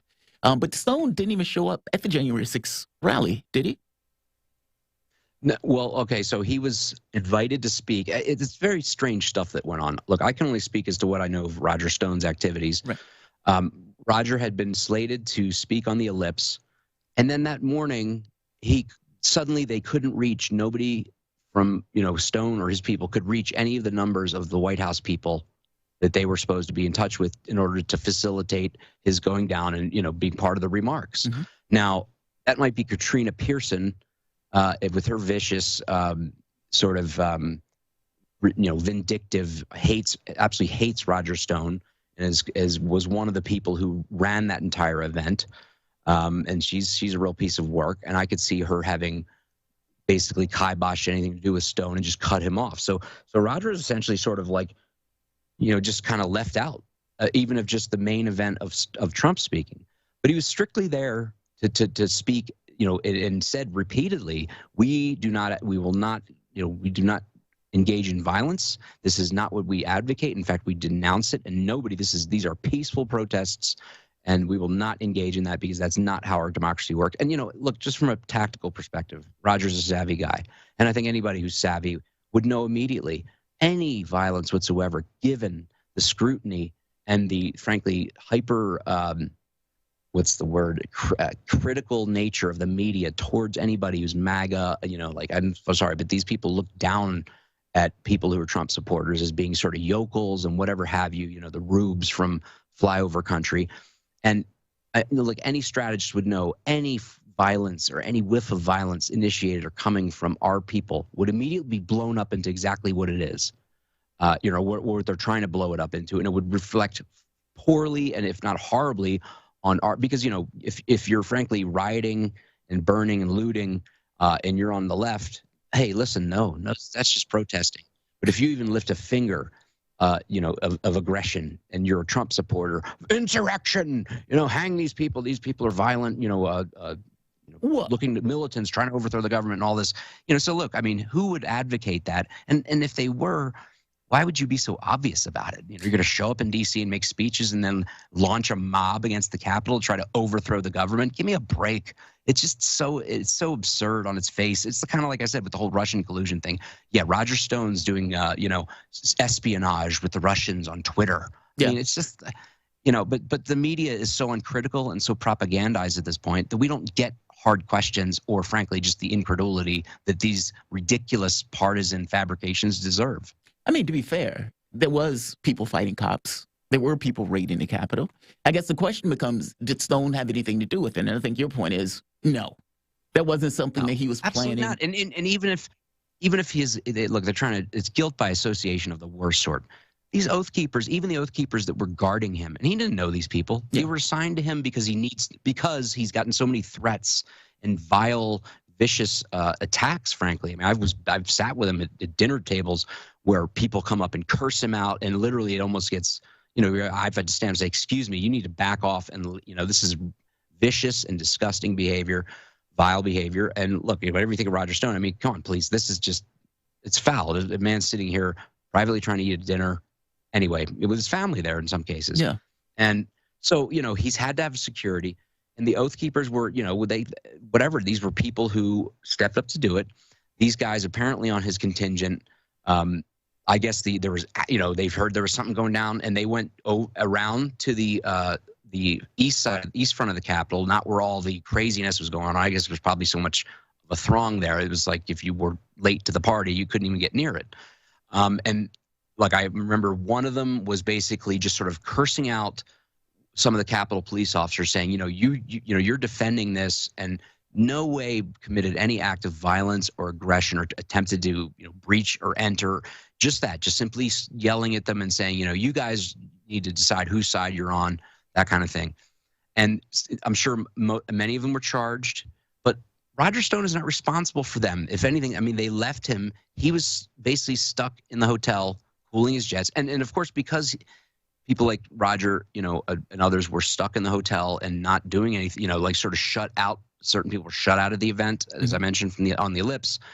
Suddenly there has to be this war room that was going inside the Willard Hotel. You know, another bunch of total nonsense, invented, at best speculation, but never happened. Yeah, they're trying to act as if it's ludicrous. Yeah, so they're just, you know, they can't come up with anything solid, so they just keep inventing more, you know, where we can't say what Roger Stone was doing, even though, look, I know what Roger was doing. He's sitting in the hotel room, kind of, you know, ticked off that he had been snubbed by the machinations of, like I said, of probably Katrina Pearson, and watching it on TV and being like, holy hell. I mean, you know, don't you think that Roger was saying to himself, oh, great, here we go. Yeah. These idiots, whoever initiated the violence, not idiots, but people who knew exactly what they were doing and were taking advantage of the situation to launch this, you know, to false flag, you know, basically incite it, provoke it, and then let it fly.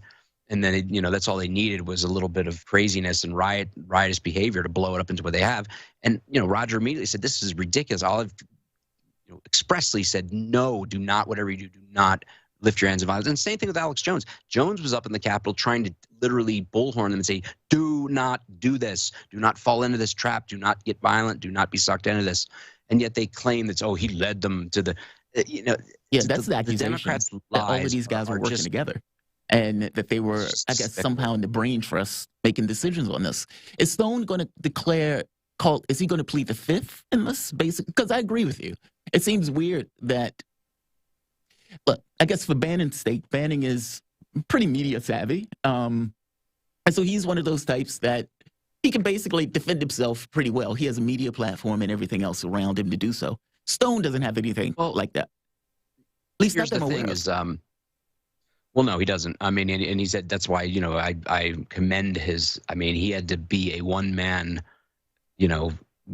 juggernaut in a sense. Well, first of all, they basically clamped, they gagged him, order, put a gag order on him. And this is something that Bannon is raising hell about, which I have to, I think anyone would probably agree. Yeah, it's right here. Why are these courts putting protective orders on a contempt of Congress proceeding where the public can't see exactly what's being alleged and follow it, as it unfolds? Right. They want to have all these. They want to turn these into secret courts, basically. Well, just to be clear, I'm sorry. That's because I do want you to talk about this. It says prosecutors have accused former president's ex-advisor Bannon of attempting to try his criminal case in the media instead of in the courts.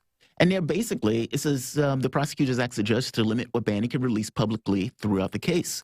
And they made the point of saying allowing the defendant to publicly disseminate reports of witness statements would have a collateral effect of witness tampering because it would expose witnesses to public commentary on the potential testimony before the trial and allow the witness to review summaries of other witness statements. This is a misdemeanor. What witnesses? He's refused to testify.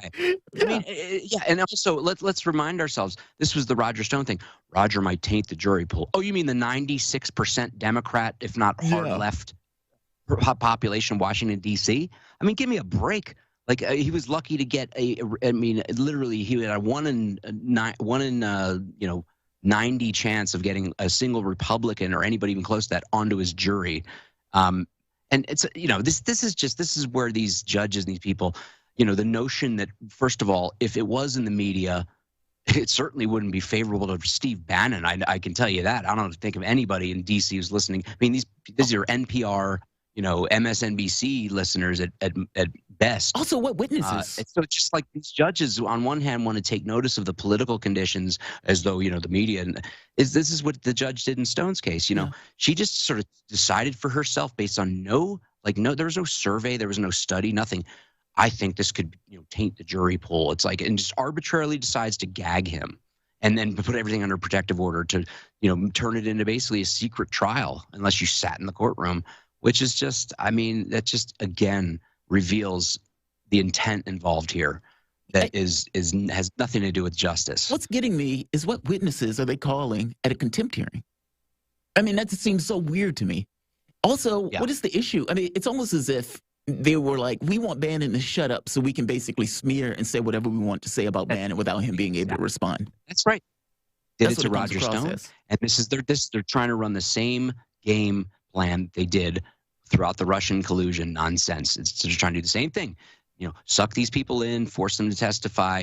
If they and you guarantee if people do testify, that they'll be tripping them up on some sort of, they'll find some way to fabricate some statements to Congress that weren't consistent, and therefore you lied to Congress. Even though like an Anthony Fauci can parade in there and lie his face off, and he just walks scot free. So you mean about the in addition to the hyper persecutorial nature of it is the double standard that's so brazen. I mean, it's like these people live in this megalomaniacal bubble that are just, either they're just so ruthless they don't care, or they're totally removed from reality. They can't perceive how it looks to the average person who has any sense of fairness. What do you think this goes from here?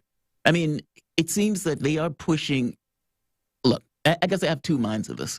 In one sense, I don't see any issue with investigating January 6th. I guess for me, though, it has to be a full investigation. It can't be, okay, we're only going to investigate Republicans because we're trying to keep this issue and use this as a way of, just keeping this in the public sphere.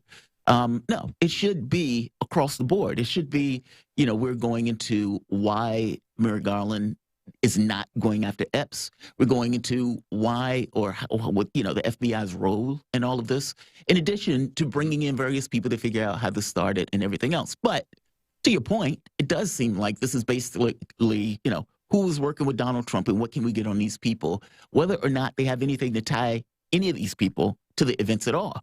It seems like it's more of a fishing expedition trying to find something as opposed to them having any kind of evidence that something actually was there. And that's my biggest issue with this. They know they're not going to be held accountable by the media.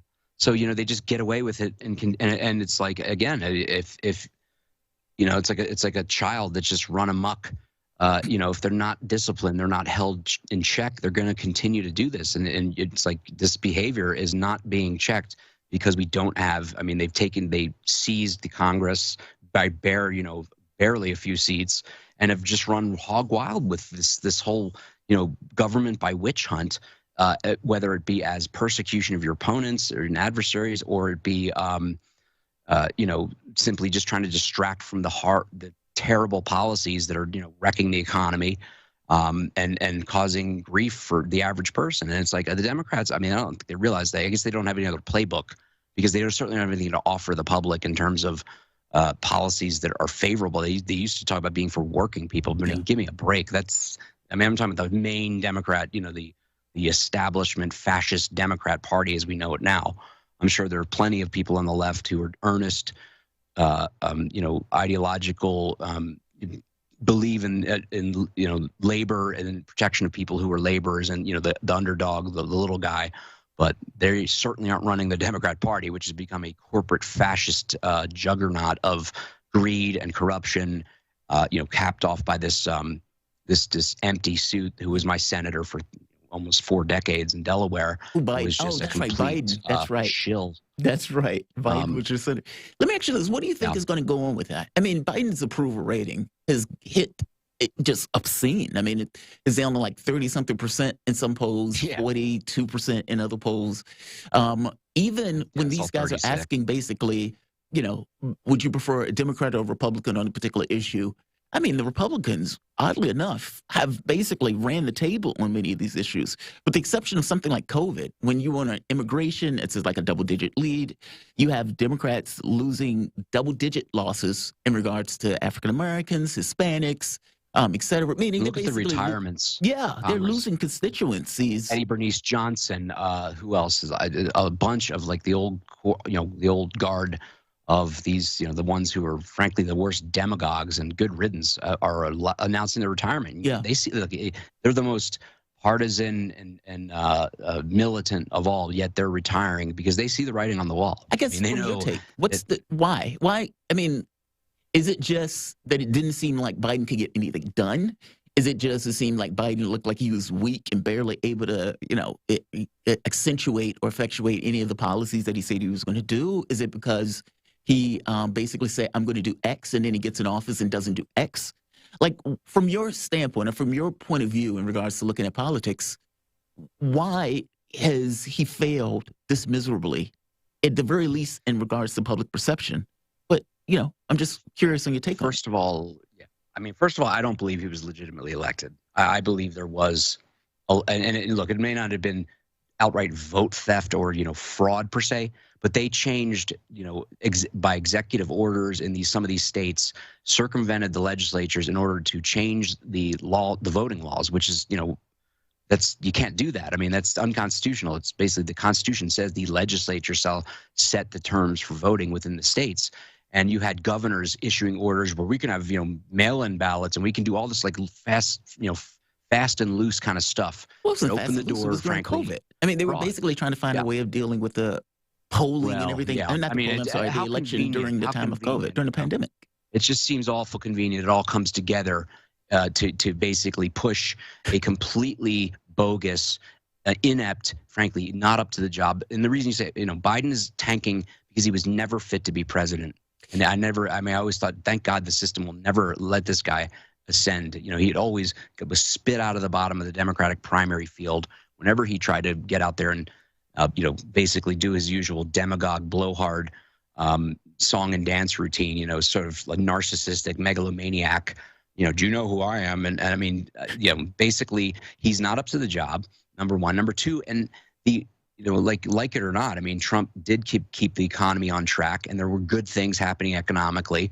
And it's literally just, I think he was able to preserve some level of confidence economically through the first year of the COVID, whatever you want to call it, pandemic. Yeah. And then as soon as Biden got in there, it's like confidence was just, forget it. It just everything. And unfortunately, they started doing the cutting off the Keystone Pipeline. I mean, the Democrats seem to think that the economy and the productive side of the only side, the productive side of the economy is just impervious to their absurd, stop on a dime or whatever pivot, the policies that they come in and enact. And look, it tanked everything almost overnight. I mean, look at how much economic strife and grief and inflation, gas prices, supply chain, all this coming in once.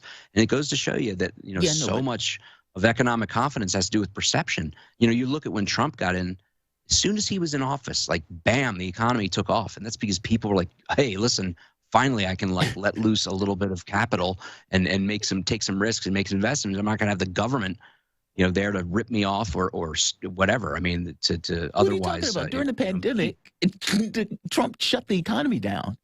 I mean, the number of jobs and everything else was. I don't know that Trump shut it down. I think you have the governors in the blue states who were hog wild, and you look at Florida. Then why did he give us the governors? Then why did he do? It was a very federalist thing that I think happened. Then why did he do the UBI? Well, I mean, the stipend you said. Yeah. He gave that was $1,300 or $1,200 or how much ever he gave. It was because people weren't working. The question is, did Trump come up with this idea, or did he go along with it because it was suggested and urged to him? I don't think it would have been his natural instinct. And look, by the way, I gave him credit for the idea. I mean, at the point where you have all of these people not being able to work because of the pandemic. They bailed out the airline industry. I think there was definite need for that. The question is, when you're on your fourth stimulus, so to speak, and you're trillions being printed off, and this is where the inflation comes in. It's like you got to draw the line somewhere. We have to have some level of fiscal sanity, or they're just going to turn the dollar into completely worthless, just worthless paper. And I don't think they care, because this is an attempt to push wealth upwards. And believe me, it is not coming from Republicans who, at this point, are representing small businesses and people who are working people. I mean, it's really amazing how it's flipped. No, I don't buy that. I don't buy that at all. Now, I'm not saying the left. I'm talking the Democrat Party, the establishment. I agree with you that Democrats have this bias towards wealth, but so do Republicans. This is not a situation where it's like, the Republicans are fighting for the little guy. I don't buy that at all. I mean, and look, some of the stuff that Donald Trump did, I actually agree with. The stimulus, I agree with him on it. I agree with him on trying to push, I think it was like $1.8 trillion just before he left. I think Nancy Pelosi basically put the kibosh on him, not allowing him to do it. Then Biden gets in and he basically passes it. Some of that stuff I agree with. But I think we have a different point of view in regards to the job that Trump did, even though I think we have a very similar view in regards to Biden. Well, he certainly didn't. Trump didn't really F things up, so to speak, as badly as Biden is. And look, I mean, the thing is, passing money through government, stimulus, the people get 10%, and the rest goes to, frankly, corporate interests or to bailing out fiscally profligate states and things like that. It's not going to the right people, let's just say, when it's that much money, because the people aren't seeing it. And if you want the people to have a stimulus, just let them keep their money and not have to give it over to the government in the first place. And then at the lowest levels, fine. Yes, absolutely. We need a social safety net and all that. But, 9/11 being an inside job, I guess, is really where it's at. That's another one. I was never one of those people who bought that one. But fair enough. No, I'm sorry. Dick Cheney should be swinging from the highest yard arm, and his daughter should be, put out to pasture. I mean, Biden was part of that too, and I think a lot changed. And I'm sorry, but this sort of set the tone for we can false flag this country and get any sort of authoritarian fascist nonsense done that we want. And it's been going strong for 20 years now, and we need to break this cycle. I will tell you this. I don't buy the 9/11 thing, but false flag is something that seems to be as American as apple pie, whether it's in this country or whether it's outside of this country. Tyler, thanks, my man. I don't agree on all of this, but I do think I agree with you on some of the stuff dealing with going forward, and especially this particular investigation that's taking place. It doesn't necessarily seem all that nonpartisan. The voice that you guys were listening to is Tyler Nixon. He's an Army infantryman, counselor at law, constitutionalist, also Roger Stone's attorney. You can follow him at Tyler P. Nixon on Twitter.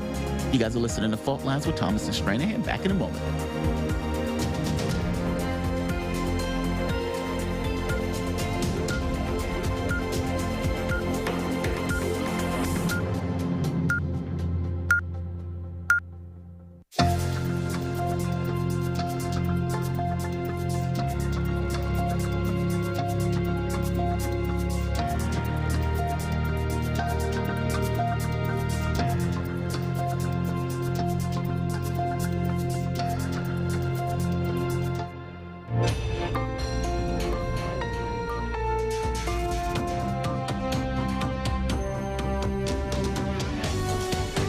Listening to Radio Sputnik. Telling the untold.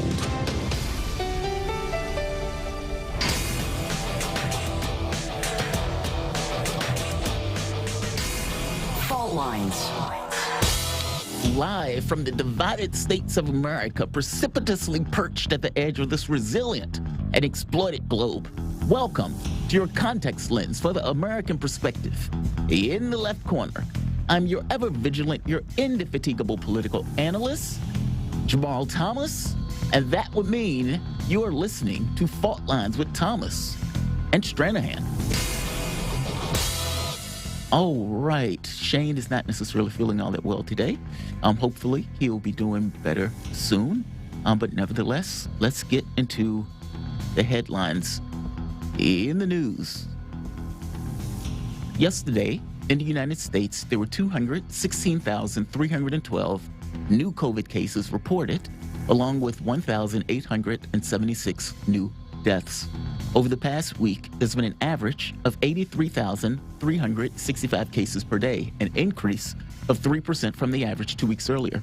59% of the total American public has been fully vaccinated, and 70% of residents have received at least one dose. As of this morning, the coronavirus has infected 48,195,182 people across the United States and has killed an unfortunate 777,417 men, women, and children in America. President Biden said on Monday that the new Omicron variant is a cause for concern, not a cause for panic. He reiterated his plea to Americans to get vaccinated to protect themselves against the virus and added, quote, "If people are vaccinated and wear the mask, there is no need for a lockdown," unquote. I gotta be honest, the very fact that we're talking about lockdown again is not necessarily the most appealing thing in the world. Prosecutors in Pennsylvania announced Monday they're appealing a court ruling in the case against Bill Cosby to the United States Supreme Court, arguing a statement from a previous district attorney that they would not file charges against Cosby does not mean that charges would never be filed. The Montgomery County District Attorney, who led the high-profile court case against Cosby for sexual assaulting Andrea Costan, said in a news release that the main question of the appeal is the 14th Amendment and the right to due process. As you remember, Bill Cosby was incarcerated at one point, but based on basically a loophole, he was able to get out. Apparently, they're still going after him over those sexual assault charges. Representative Lauren Boebert of Colorado and Democratic Representative Ilhan Omar of Minnesota spoke on the phone, the two members of Congress confirmed on Monday, amid criticism that Boebert's anti-Muslim remark aimed at Omar. The call did little to calm the tensions between the two lawmakers, as Omar said she hung up on Boebert after she refused to publicly acknowledge her hurtful and dangerous comments. Also in national news, a court hearing for January 6th defendant quickly turned contentious Monday after actor and oath keeper tried to reject the United States authority over him. James Beeks, who played Judas in the musical Jesus Christ Superstar before his arrest last week for the alleged participation in the January 6th riot, prompted the judge to consider sending him to jail after telling the court he had divine authority and arguing that the government had no jurisdiction on him. Very interesting. No jurisdiction on me at all. Love that. CNN said Monday that it would evaluate new information that sheds light on how anchor Chris Cuomo sought to help his brother, former New York Governor Andrew Cuomo, amid a flurry of sexual assault misconduct allegations earlier this year. The new information, which includes a cache of new documents and transcripts of interviews with investigators, was released Monday by the Office of New York Attorney General Letitia James, which led the investigation into allegations against the governor. As you guys remember, Andrew Cuomo, former governor, basically loses the job based on the sexual assault allegations, but also based on the number of people that he basically ended up, let's say, getting killed by his policies for COVID.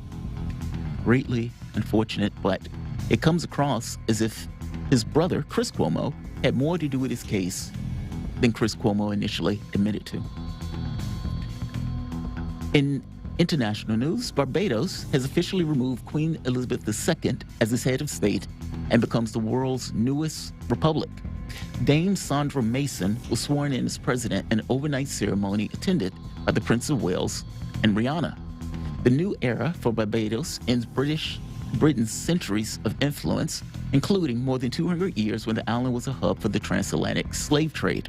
In a speech, Prince Charles acknowledged the, quote, appalling atrocity of slavery, unquote, the Caribbean island has suffered. In tech news, Twitter's CEO and co-founder Jack Dorsey is stepping down as chief of the social media company, effective immediately. Parag Agrawal, Twitter's chief technology officer, will take over the helm, the company said on Monday. In Earth and Science news, NASA has postponed the spacewalk that was scheduled for Tuesday after receiving a space debris warning for the International Space Station. Just hours before the astronauts were due to venture out of the ISS, the agency said on its Twitter account that due to a lack of opportunity to properly assess risk, it had decided to delay the November 30th spacewalk until more information was available. Also, for the day in holiday news, this is something that we typically do every day, National Mason Jar Day and National Moose Day. Those are your headlines. You guys are listening to Fault Lines with Thomas and Stranahan. So the Barbert thing and the Ilhan Omar issue it's unfortunate, to put it mildly. Ilhan Omar has dealt with all sorts of, let's say, attacks against her, especially her heritage in this particular case. And so the idea that these two basically talked on the phone, I guess, is nice on a particular way, but not so much when nothing basically comes out of it. They made the point that the call did little to ease the tensions. She refused to acknowledge the comments and the hurtful and dangerous comments. And Ilhan made the point she instead doubled down on her rhetoric, and I decided to end the unproductive call.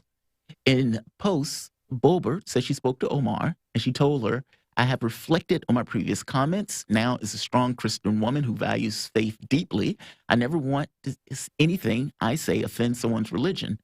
She confirmed Omar had asked for a public apology and that instead she had challenged Omar to issue an apology of her own for some of the comments she's made in the past. So basically, yes, an unproductive conversation where she was saying something utterly heinous and didn't necessarily want to own up to the fact that she said something heinous and instead chose to double down. It's unfortunate, to put it mildly. Omar said normalizing this bigotry not only endangers my life, but the lives of Muslims. She made a point in another tweet. Anti-Muslim bigotry has no place in Congress. And yeah, I can't say I disagree with her on that. That is absolutely true. On the other story, the NASA thing, it's very weird that we're treating basically space debris as if it's weather. It's almost like saying there's a hurricane in this particular location, and because there's a hurricane in this location, we need to make sure that we don't come out the house. Well, in this case, it's not really a hurricane. It's basically junk that we've put into space, didn't do anything about, and that stuff or that junk is basically flying around Earth at absurd speeds. And if an astronaut is out there, if it hits the space station, anything like that, it basically be utter and complete disaster, not just for the astronauts who get hit by that or near that, but also for our satellites, things that basically ensure our GPS is working on target, the navigation, all of those things. We have all sorts of systems. At this point, we are a space-based country and a world. even. And anything that basically undermines or subverts that ability or us to have those telecommunications in space and everything else basically will cause all sorts of problems for us here on the planet. And so that's something we're going to have to resolve. I mean, to put it mildly, from my understanding, there are certain companies, we were trying to get somebody on to have a conversation about what they do with space debris and having somebody basically explain the technology that they're using to get rid of some of that space debris. We haven't been able to get the person on yet, but we're still trying. Also for Twitter, it is major news that Jack Dorsey is basically stepping down as head of the social media. And the catch becomes, okay, what is Twitter without Jack Dorsey? I mean, Jack Dorsey was able to start it. It became somewhat of an innovative company. I mean, I know for myself, I tend to use Twitter more than anything else. I used to use Facebook, but at this point, I use Twitter in order to organize my show and to keep track of various news articles and everything else. And it moved from this notion of just being communication in 180 or 240 characters, how many ever characters that it allows, into being a major news platform, a major communications platform. It's the way people talk and have political discourse. All of those things became the case. Well, at the point where Twitter started taking certain actions where they were basically limiting people's ability to kind of speech and have conversations, and we're not talking about dangerous stuff or killer stuff. We're talking about just basic things like, let's say working in U.S. interests. So maybe the Palestinians, it doesn't necessarily want to show that, or maybe tell us, sir, or even the big one had to do with Joe Biden, basically Hunter Biden, and them preventing certain communications that take place or certain stories from taking place on Twitter, despite the fact that those stories ended up being true, the Hunter Biden laptop being one of the main ones. I mean, the idea that Twitter is going to basically say, we're not going to play that story because we don't think that story is credible. And lo and behold, you find out not only is that story credible, there are certain crimes that might have been committed or that Biden might have been implicated in based on that laptop. Well, Twitter was basically hiding that story. I mean, granted, many of the other news organizations were hiding the story too, but the job of Twitter is supposed to be social media. And in this very particular case, it seems like they had a hand in trying to defend or protect Biden from scrutiny. And that is not necessarily their job. Look, it's unclear on what Twitter is going to be if Jack Dorsey steps down or when Jack Dorsey steps down, and where or what angle or what area they're going to go into. Facebook famously is changing their name to Meta, and I have a hard time believing that he is ever going to kind of pull his hands away from that. But in Dorsey's case, I would imagine Dorsey believed that this was the best interest of the company, maybe. And in doing so, apparently the stocks shot up the moment that Dorsey, it was announced that he was stepping down. It's almost like a public condemnation of Dorsey in somewhat of a weird way. We'll see what it becomes, though. What is Twitter without Jack Dorsey? I don't necessarily know if we know that yet. The court case on January 6th defendant was basically the Oath Keeper and Jesus Christ Superstar, the one who played Judas in Jesus Christ Superstar, basically made the point of saying that he has divine authority, arguing that the government has no jurisdiction on him. Now, I like to watch interrogation films. Interrogation stuffs are utterly fascinating in the way that those things break out and the psychology and everything that's basically used to try to get the person who's guilty to say that they're guilty. In some of those cases, you end up with a person, if you get the name, sovereign citizen people, who they would make this argument, I mean, even to courts, to judges and everything else, that I'm a sovereign citizen, you have no control or you have no clout over me, etc., and that, that the law, for whatever particular reason, doesn't necessarily apply. Now, these people typically get laughed out of court, which is probably what took place with Jesus Christ Superstar, Judas, and his notion that he has divine authority and that basically the government had no jurisdiction on him. Good luck with that. Good luck with that. That is not necessarily going to be accommodated. The last story before we close out, the story associated with Andrew Cuomo and Chris Cuomo, his brother. So while Andrew Cuomo was basically doing his thing, trying to convince people that he was just phenomenal in handling COVID, well, during this time period, he had thousands of people that were basically dead. I think it was 50% more people that had died that he was basically hiding. And it became a major news story when they found out the reason that he was hiding them is because Donald Trump was going after him over the number of people that had died in New York. Cuomo wanted to seem like the adult in the room, so he took the tack of, instead of being basically honest about it, he basically turned around and acted as if he did nothing wrong. He was doing phenomenal. He started having these reports that was taking place every other day in order to match Donald Trump's reports that were taking place. But in his case, the media treated him as if he was the smart guy in the room, that he knew what he was doing, that this was the epitome of success in dealing with COVID. He ends up writing a book. Apparently, he was using government resources to write that book. Again, chest thumping at how awesome he was. And even beyond the book, he ended up getting an Emmy. Again, he got the Emmy, he wrote the book because of the way the media was basically casting him as he was one of the adults in the room and dealing with COVID. His brother, Chris Cuomo, even had him on the show several times where they were basically laughing it and hamming it up because, again, Andrew was doing so well. Well, lo and behold, Andrew was not doing all that well. And not only was he not doing all that well, when the numbers actually came out where it was 50% higher, well, that created a perfect storm environment where other issues started to stick to Cuomo in a way that they've never stuck to him before. So you had one case, him being this kind of anger maniac with political vendettas that he basically enacts. And in the last case, the sexual harassment cases, which were the thing that basically ended his career. You had all of these women who basically were saying Cuomo either groped, touched inappropriately, or, let's say, fondled. And Cuomo, with all of these other stories, with the anger management story, with the story dealing with him and the number of deaths and everything else that was taking place in New York, and the sexual harassment, Cuomo basically flamed out. And not just flamed out, either he was going to be deposed or impeached. And he saw the writing on the wall and basically left. So Cuomo is no more in this very particular case. The issue here, and the reason why this story has gained a certain level of prevalence, is because his brother, who said that he had nothing to do with working with Andrew Cuomo on this particular story, comes to find out he had far more involved than what he said he was. I mean, he basically said, I had nothing to do with my brother's case. Well, that wasn't basically true. I mean, he was basically advising his brother on how to deal with the media fallout of this particular issue. And he was far closer to working with his brother on this issue than he claimed to the public. Now, you can say that, well, that's his brother. Of course, he's going to help his brother and everything else. Fair enough. But if that's true, then you shouldn't go out and tell people that you had nothing to do with securing your brother and dealing with the media afterwards. Just saying, it looks pretty bad. And this is basically a bunch of information that was released recently showing Chris Cuomo's effect on his brother. Doesn't look good. You guys are listening to Fault Lines with Thomas and Stranahan. We're going to come back in a moment. Back shortly.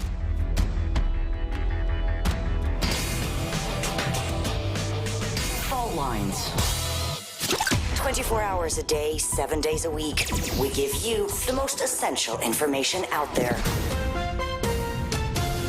Radio Sputnik, telling the untold. Are you bored? Are you lonely? Do you need a hug? Well, we can't give you that, but we can keep you up to date on Radio Sputnik.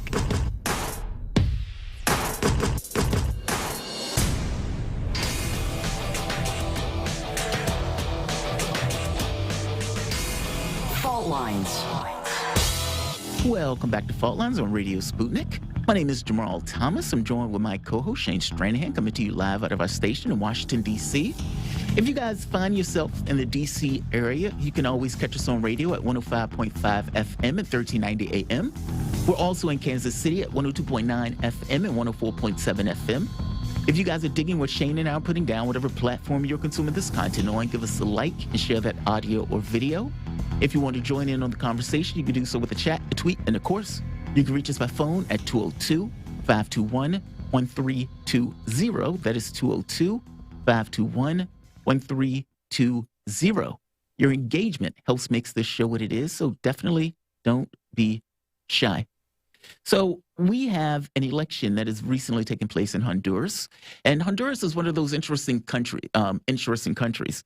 In large part, at least to me, was because the president at the time that the United States basically helped put in office or install in office, Hillary Clinton, was Secretary of State. That particular guy got deposed, and the new president was recently caught saying, "I'm going to get cocaine into the nose of every gringo." Basically, the guy was instigated in all sorts of cocaine charges or all sorts of drug charges in the United States.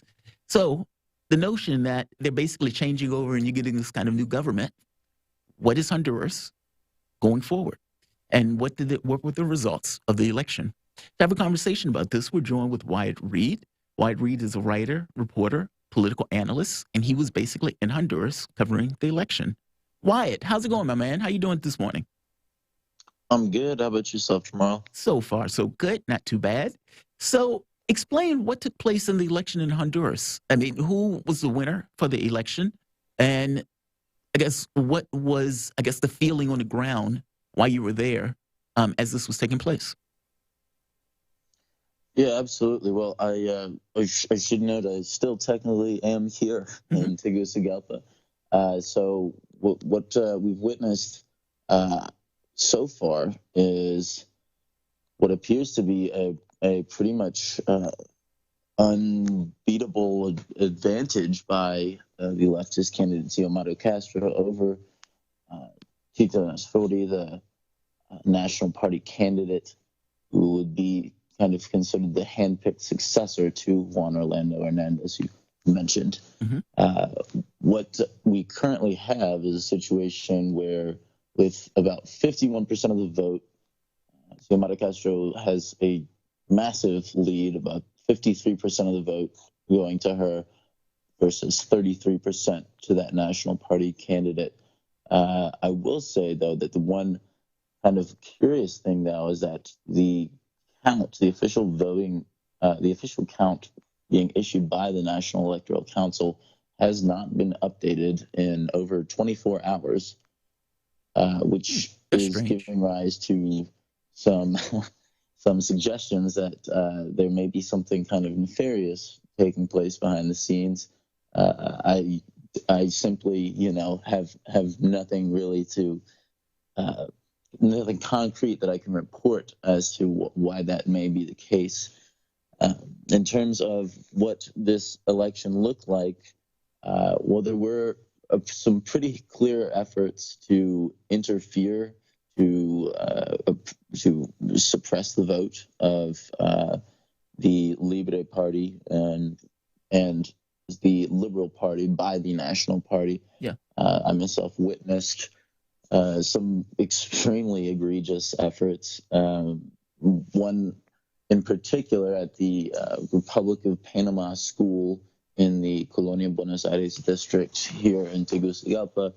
I witnessed efforts to close the entire voting station, refusal by the man working the gates, who was a National Party member, he was refusing to allow anybody to enter other than a couple people who he would sort of seem to be hand selecting. And this man was doing so within 5 to 10 feet of a handful of police officers, and a crowd of hundreds of people was outside growing angry and that they were being refused to they were refusing to allow them to exercise their right to vote. Right. And they really didn't intervene into the situation at all until I very loudly questioned the police and asked them whether they were going to intervene to allow these people the right to vote. The National Electoral Council issued a statement on Sunday, very, very clearly stating that everyone who was in line prior to the closure of the polls must be allowed to vote. This was not a decision that was being respected by a number of National Party members at a number of polling stations. Yeah. Although I think it's worth adding that for all the irregularities and efforts to suppress the vote that we did witness. Certainly nothing that would be statistically significant enough to shift the election in one direction or another, especially not over a massive 20% lead like what we're seeing. Mm-hmm. I'm curious. The United States prosecutors are basically accusing Hernandez of running a narco state for all intents and purposes. And there's concerns that they're going to basically indict him. How did that affect the race or the results of the race? Let me put it that way. Well, it introduces a level of desperation that otherwise might not be there. Juan Orlando Hernandez obviously has to look for an exit on some level. He's, I would imagine feeling he's kind of sweating bullets right now, right? He is looking around, wondering whether or not he's going to have to face the music. There are there's some ideas that he might end up trying to get some kind of political asylum from a country like Israel, for example. That's obviously, conjecture in some level, but that's certainly not beyond the realm of possibility at this point. I guess what I'm asking is, did that loom over the race? Like, did that adversely affect either, his political party for all intents and purposes? Well, yeah. Well, Hondurans have known that Juan Orlando Hernandez is linked to the drug trade in a pretty serious way for a long time, right? The DEA investigation into Juan Orlando Hernandez is kind of the tip of the iceberg. They didn't really need the DEA to open that investigation for them to kind of know what the deal is here. It certainly doesn't help. It certainly doesn't help the National Party, who has this reputation of effectively being run by drug dealers, high-level sort of cartel types. That perception, right, that contributes greatly to these to the massive sort of loss that we're witnessing by the National Party, because it's impossible to separate that from the 12 years of crime, poverty, unemployment, the highest murder rate in the world. All these figures that really just make Honduras incredibly inhospitable for young people, and make it so that pretty much everyone you come across has someone in their family that's been forced to flee to try to make it to the United States. And that's why so much of the economy now is just remittances. It's just people sending money back to their families and loved ones, because everything, all of this sort of criminality and drug dealing that's an official sort of state drug dealing is it's impossible to separate that from the economic reality that so many Hondurans have to endure currently.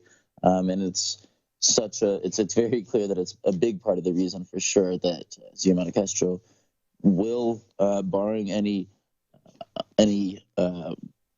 otherwise unforeseeable kind of electoral shenanigans, will almost certainly become the next president of Honduras. Let me ask you this, and just so we're clear, Hernandez was put there basically during a coup after, tell me if I'm wrong. Hillary Clinton was Secretary of State. This was during Obama era. And the previous president, I believe, it's not Zelaya. Is it Zelaya? Zelaya or it starts with a Z. I'm pronouncing his name wrong. But Zelaya. Thank you. Okay. He was basically a lefty, but he ends up being taken out by the military. Clinton says it's not a coup, despite the fact that they took the guy out in his pajamas. And Hernandez was the one who basically took power afterwards, despite the fact that that guy ends up being head of what they're considering, or the allegations of being head of a narco state. That seems pretty disastrous in regards to history. And it seems that Honduras has basically devolved ever since that coup attempt. Tell me if I'm wrong. No, absolutely. There were a couple sort of interim National Party leaders who came right before Hernandez. You had Roberto Micheletti and Porfirio Lobo Sosa, who were in their 5 years for the 5 years prior to Juan Orlando Hernandez taking over in 2014. But they didn't necessarily approach Juan Orlando Hernandez's stature in the sense of just kind of being really playing an unmistakable kind of role as far as the vast majority of Hondurans are concerned, especially as kind of this narco dictator. Yeah. It seems kind of hyperbolic, but that's the word that everybody uses. Narco dictator. Wow. Last question before we close out. What are the expectations of Hondurans when they went to the polls? Meaning, what are the things that they're trying to get, and what are some of the promises that the potentially new president are basically making? Well, there are a couple big ones here. So, first of all, in terms of opening up the economy, there are going to be a lot of things that come from or that are enabled by the opening of relations with China. That's a big promise that will allow for significant investment, I should say, in economic development that should come subsequently. They want to kind of rewrite the Constitution under what's called the Constituyente. This is sort of a popular constituent process that would be more of a direct democracy kind of model. They're going to get rid of the kind of special economic zones. They want to strengthen, for sure, the welfare program throughout the country. They are also planning on reestablishing ties with Venezuela. They're going to hopefully get rid of military police and anti-abortion laws. Those may be on the table as well.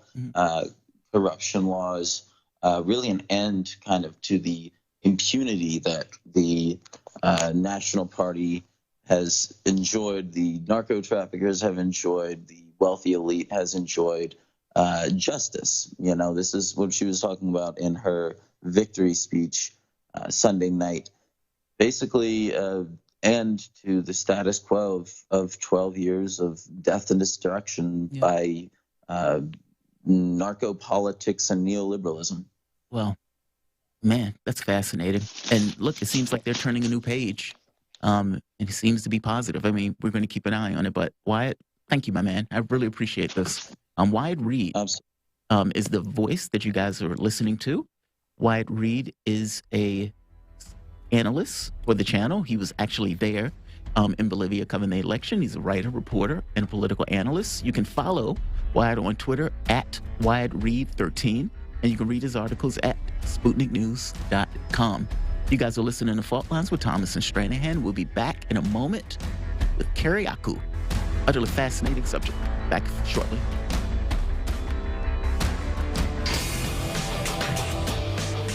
Fault lines.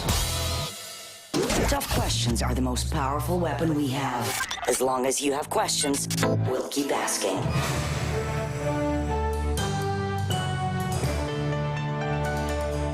Radio Sputnik. Telling the untold. When the going gets tough, the powerful want propaganda. But we won't let them cancel the facts. Whether you're woke or drowsy, we know that you can handle the truth, and we're giving it to you every morning. Fault Lines with Thomas and Stranahan every Monday through Friday from 7 to 10 a.m. Eastern. Your first stop for sanity in a world gone mad.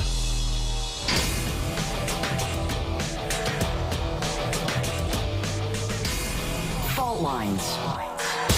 Welcome back to Fault Lines on Radio Sputnik. My name is Jamarl Thomas. I'm typically joined with my co-host, Shane Stranahan. He's not feeling well today. I'm coming to you from Washington, D.C. The talks in Vienna, Jcpoa, I opened up the show with the Jcpoa conversation because I think it's relatively important. This is the Iran nuclear deal. that basically the United States pulled out of. Well, they're resuming talks in Vienna, and the question becomes, is anything going to come of these talks? Iran has basically said, we need you to get rid of all of the sanctions before we come back to the deal. And keep in mind, again, it was the U.S. that pulled out of the deal originally, so that's not necessarily a bad recommendation. But that doesn't seem to be the case. The U.S. continuing to want to save face, has not come back to the deal, has not removed the sanctions. And so we are basically stuck where we are with not much getting accomplished on this particular issue short of these talks in Vienna.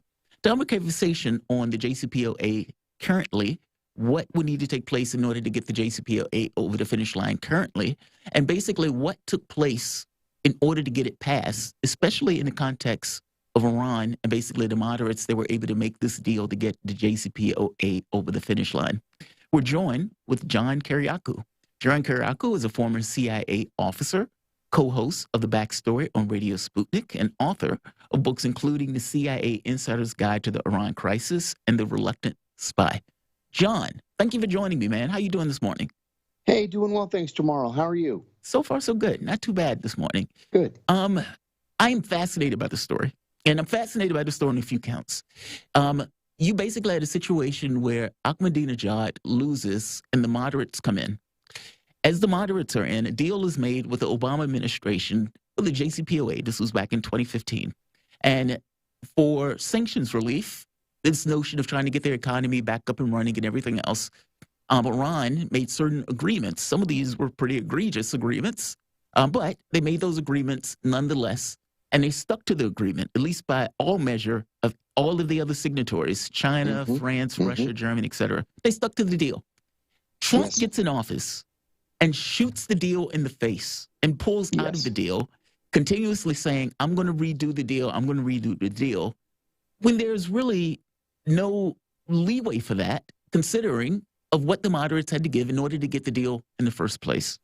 And so now we have this kind of weird situation where Biden is basically saying, well, I suppose there's supposed to be some kind of negotiation, but Biden basically wants Iran to come back into compliance first, despite the fact it was the United States that pulled out of the deal. Did I explain it properly? And is there anything else you want to add to that before we continue?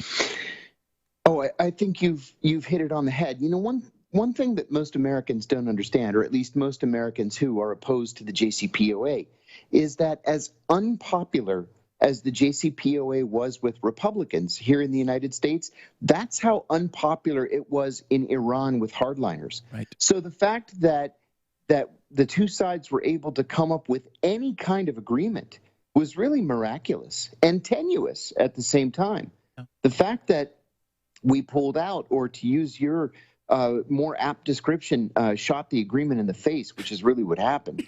It goes to show you what an incredible lost opportunity we had thanks to the Trump administration. And tell me if I'm wrong. I mean, for the longest time, that deal was looked at as a way of preventing a war. I mean, I remember this correctly, I mean, part and parcel to the reason that Obama did it was there's nothing else beyond this. It seems like they were kind of gearing up for this notion of either attacking Iran and coming up with some kind of pretext or a conflict. And the JCPOA was looked as the way of avoiding that and basically kind of taking a third route as opposed to taking this kind of more aggressive action. Yeah, what the JCPOA helped to do was to keep the Israelis at bay. You'll remember that Benjamin Netanyahu was shouting at night, barking at the moon and yelling that he was going to attack Iran, coming to the United States repeatedly and begging a succession of U.S. presidents to attack Iran on Israel's behalf. This really did keep war at bay. And, you know, another thing, too, it's something that you alluded to, and I want to amplify it, is that this agreement really worked.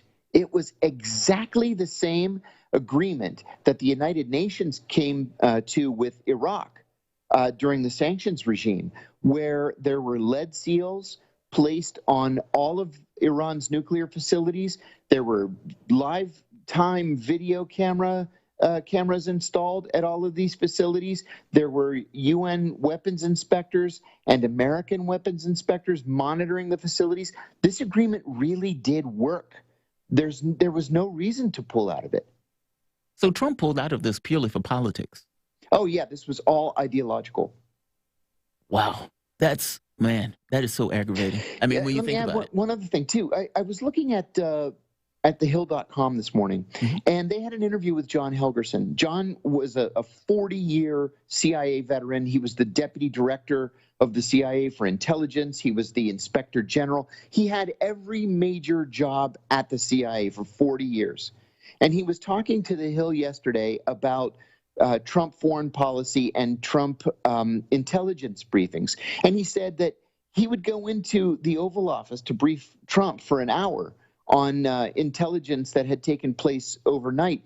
And there would be 8 minutes, perhaps 9 minutes of real intelligence briefing. And the rest of it was just Trump riffing about who had done him wrong or what he read in the paper or some story about when he was living in New York. He said that there was no planning taking place. As soon as they would raise the word Iran, Trump's eyes would just glaze over.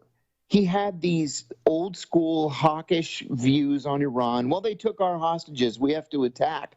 Well, yeah, that was in 1979 and it's all over. But he said it was just impossible to talk sense to the guy. So what would it take to get this deal over the finish line? I mean, it really does boil down to the U.S. needs to get rid of the sanctions before Iran will come back to the deal.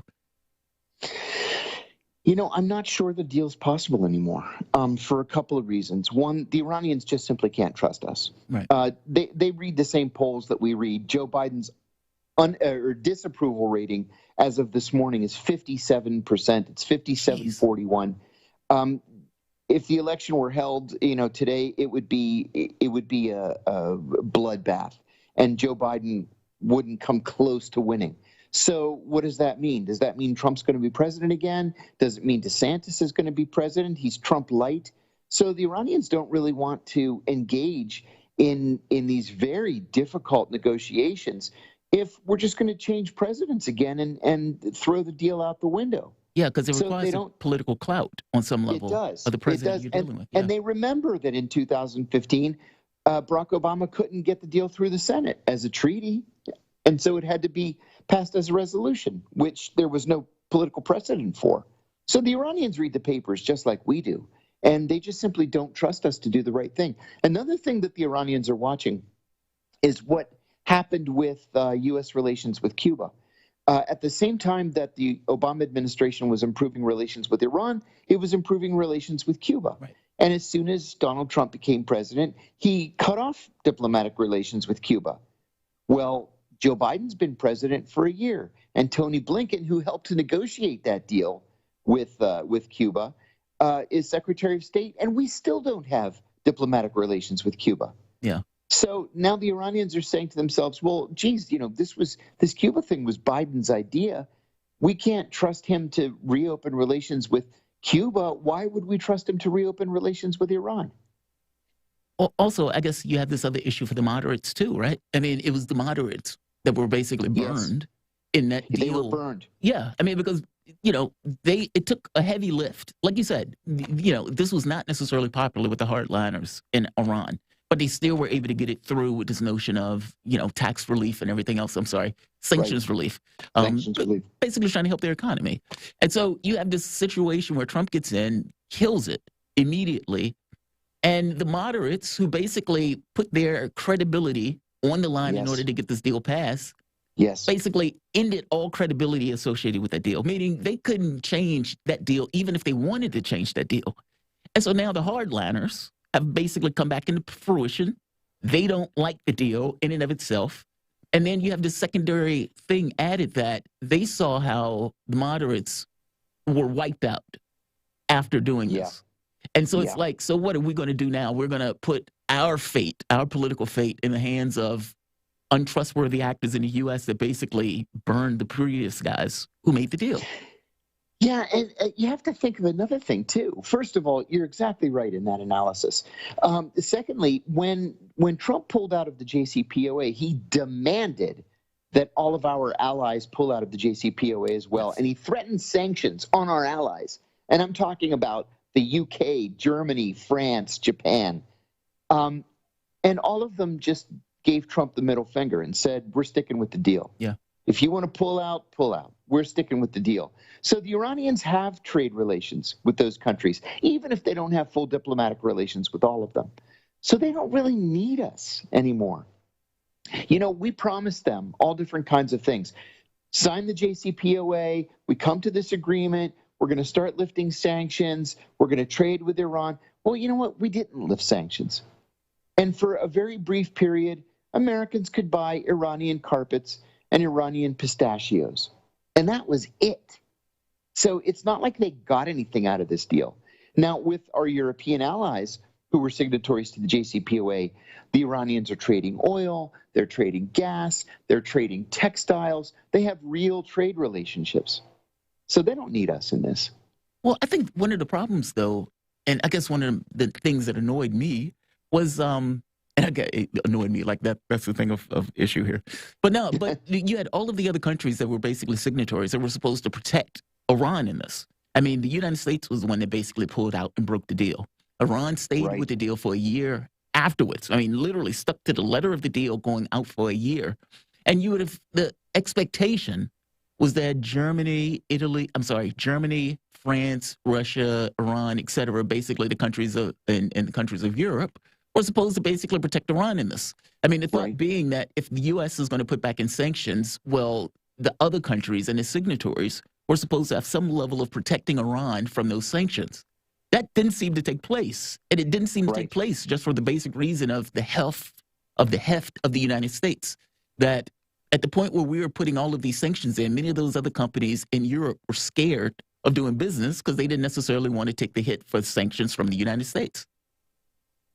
Yeah, I think that's right. It's funny, too, because the Europeans have to walk this fine line.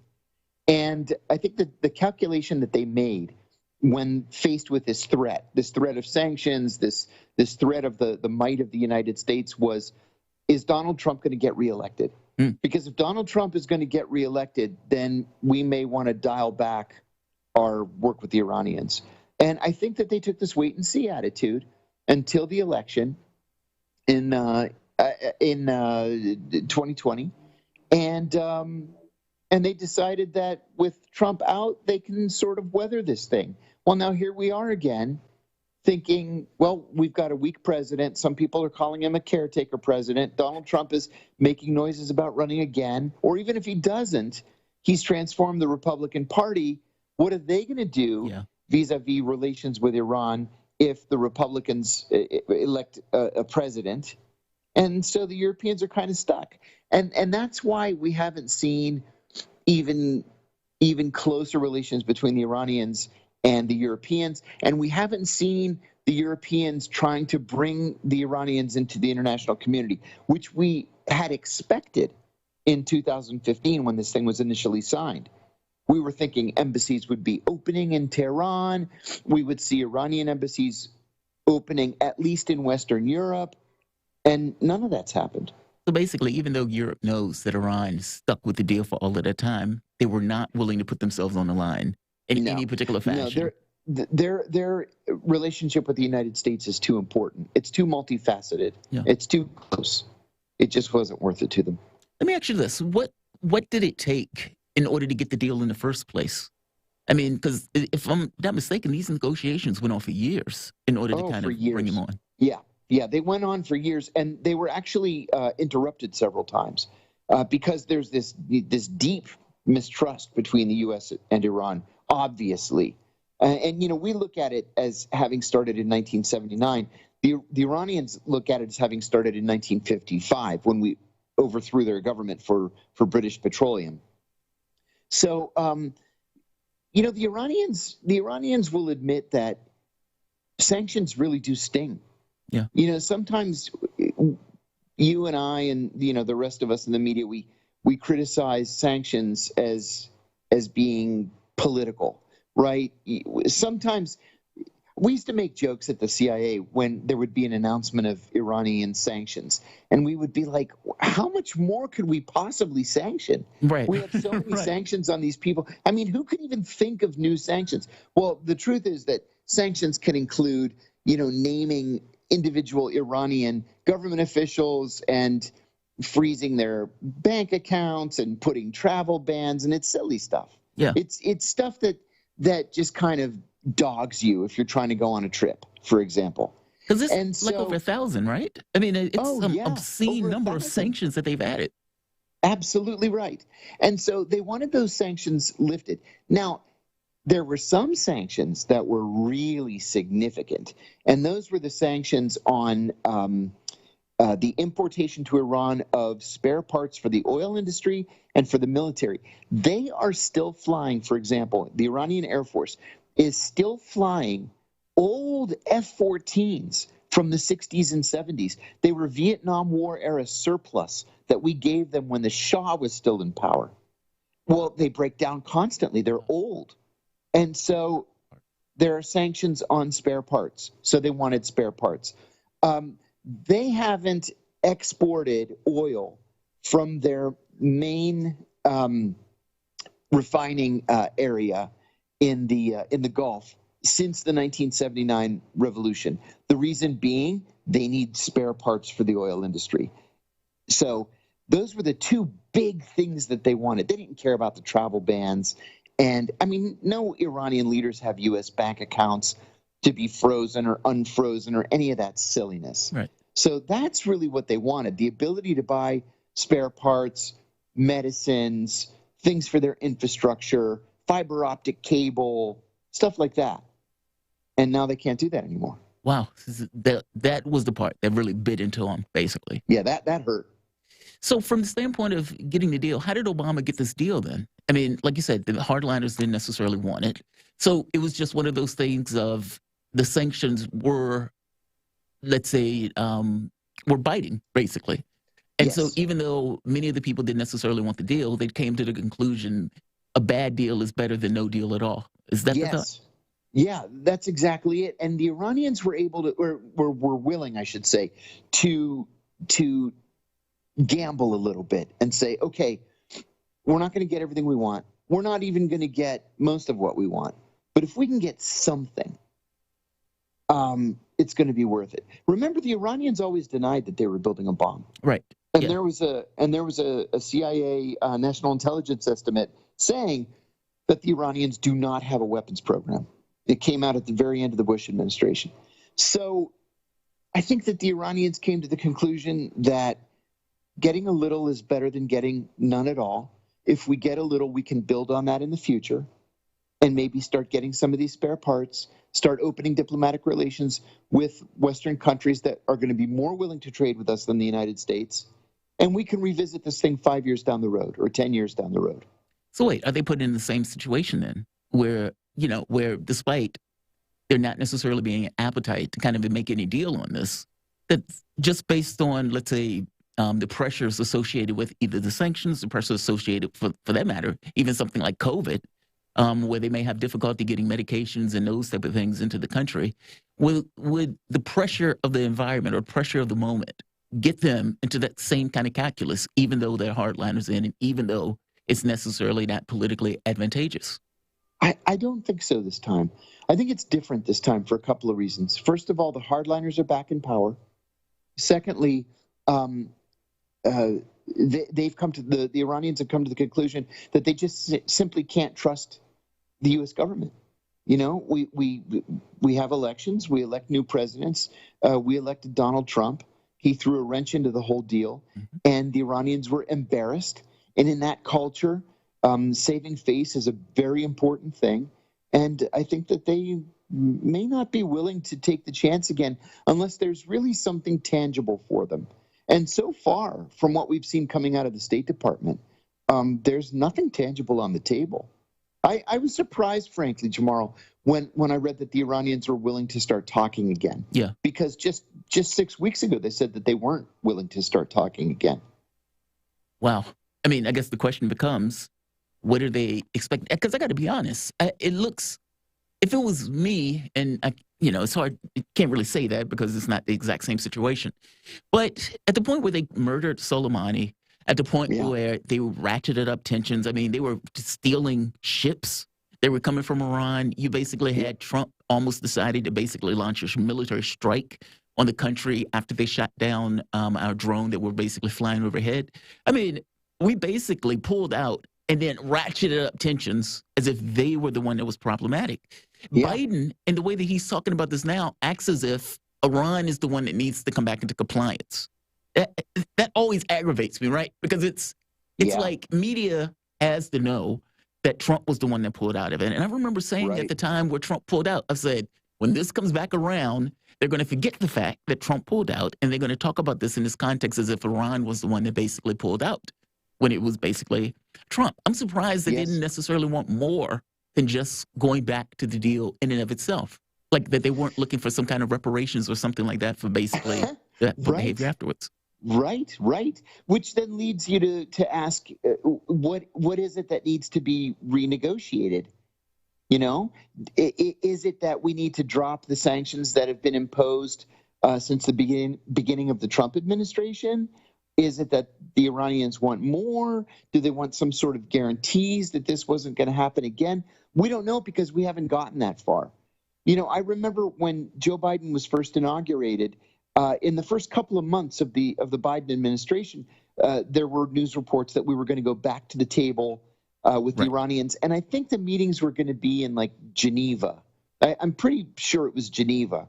And Tony Blinken warned that our patience is not unlimited. Wow. And I thought, boy, that's rich. Wow. We're the ones that pulled out. And we're telling them that they better get with the program and come back to the table? That's always astonishing to me. I mean, we're doing that, to save face? I mean, they're concerned that they're going to get hit politically? That has to be it. Yeah, because you know what? In the real world, difficult negotiations like this sometimes drag on for many, many years. Look at the negotiations with the North Vietnamese to end the Vietnam War. Mm-hmm. We were in negotiations for what, 9, 10, 11 years before the Paris Peace Accords? Yeah. So it's not like, you know, we've got a clock ticking and that we have to come to an agreement by the 1st of June or anything. Or if we don't like your attitude, we're going to get up and walk away. That's not how diplomatic negotiations work. So I guess the question is, what's going to happen on this? I mean, right now, because they're not talking directly, right? I mean, these talks are basically taking place almost like by proxy. That's right, by proxy. You know, if I had to bet money on it, Jamarl, I'd say that nothing happens. Frankly, if I were the Iranians, the status quo would be okay with me. I couldn't trust the Americans to keep their word. There's no congressional support for this agreement anyway. Mm-hmm. And it looks like the Republicans are going to win the Senate. Biden's in trouble. So why mess with it? I would just cultivate or continue to cultivate relations with my Western European and Japanese and Russian trading partners and just walk away from the U.S. Well, I guess the question becomes, though, what happens if you can't make a deal on this? I mean, like you were saying before. You have a deal with everybody but the United States. So if you don't come to an agreement with the United States, I would say just walk away. The status quo is better than being bogged down. Agreed. But if the original Jcpoa in 2015 was in order to prevent a war, well, what about now? I mean, don't forget, though, that the Iranians haven't done anything to abrogate the Jcpoa. Those video cameras are still operational. Those lead seals are still affixed. So the Iranians haven't done anything to abrogate the deal. We have. And listen, I don't think that the British, the French, the Germans, the Russians, the Japanese are going to allow an unprovoked attack on Iran. I see. Basically, we would go in it alone at this point. Yeah, we'd have to. And nobody would be for that. Very interesting. Very interesting.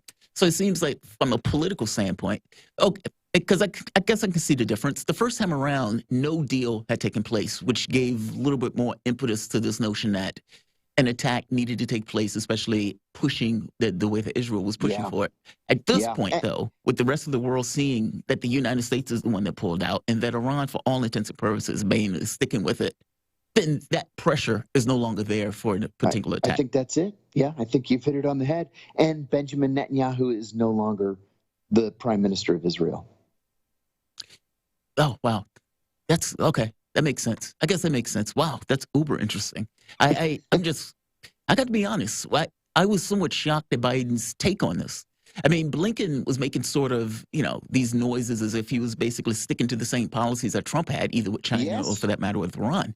But I got to be honest, I didn't think that Biden, where this deal was basically signed in Obama administration with Biden as being the vice president, would not immediately come back to the table on this deal. Yeah, I was surprised and disappointed. Wow. Just like with Cuba.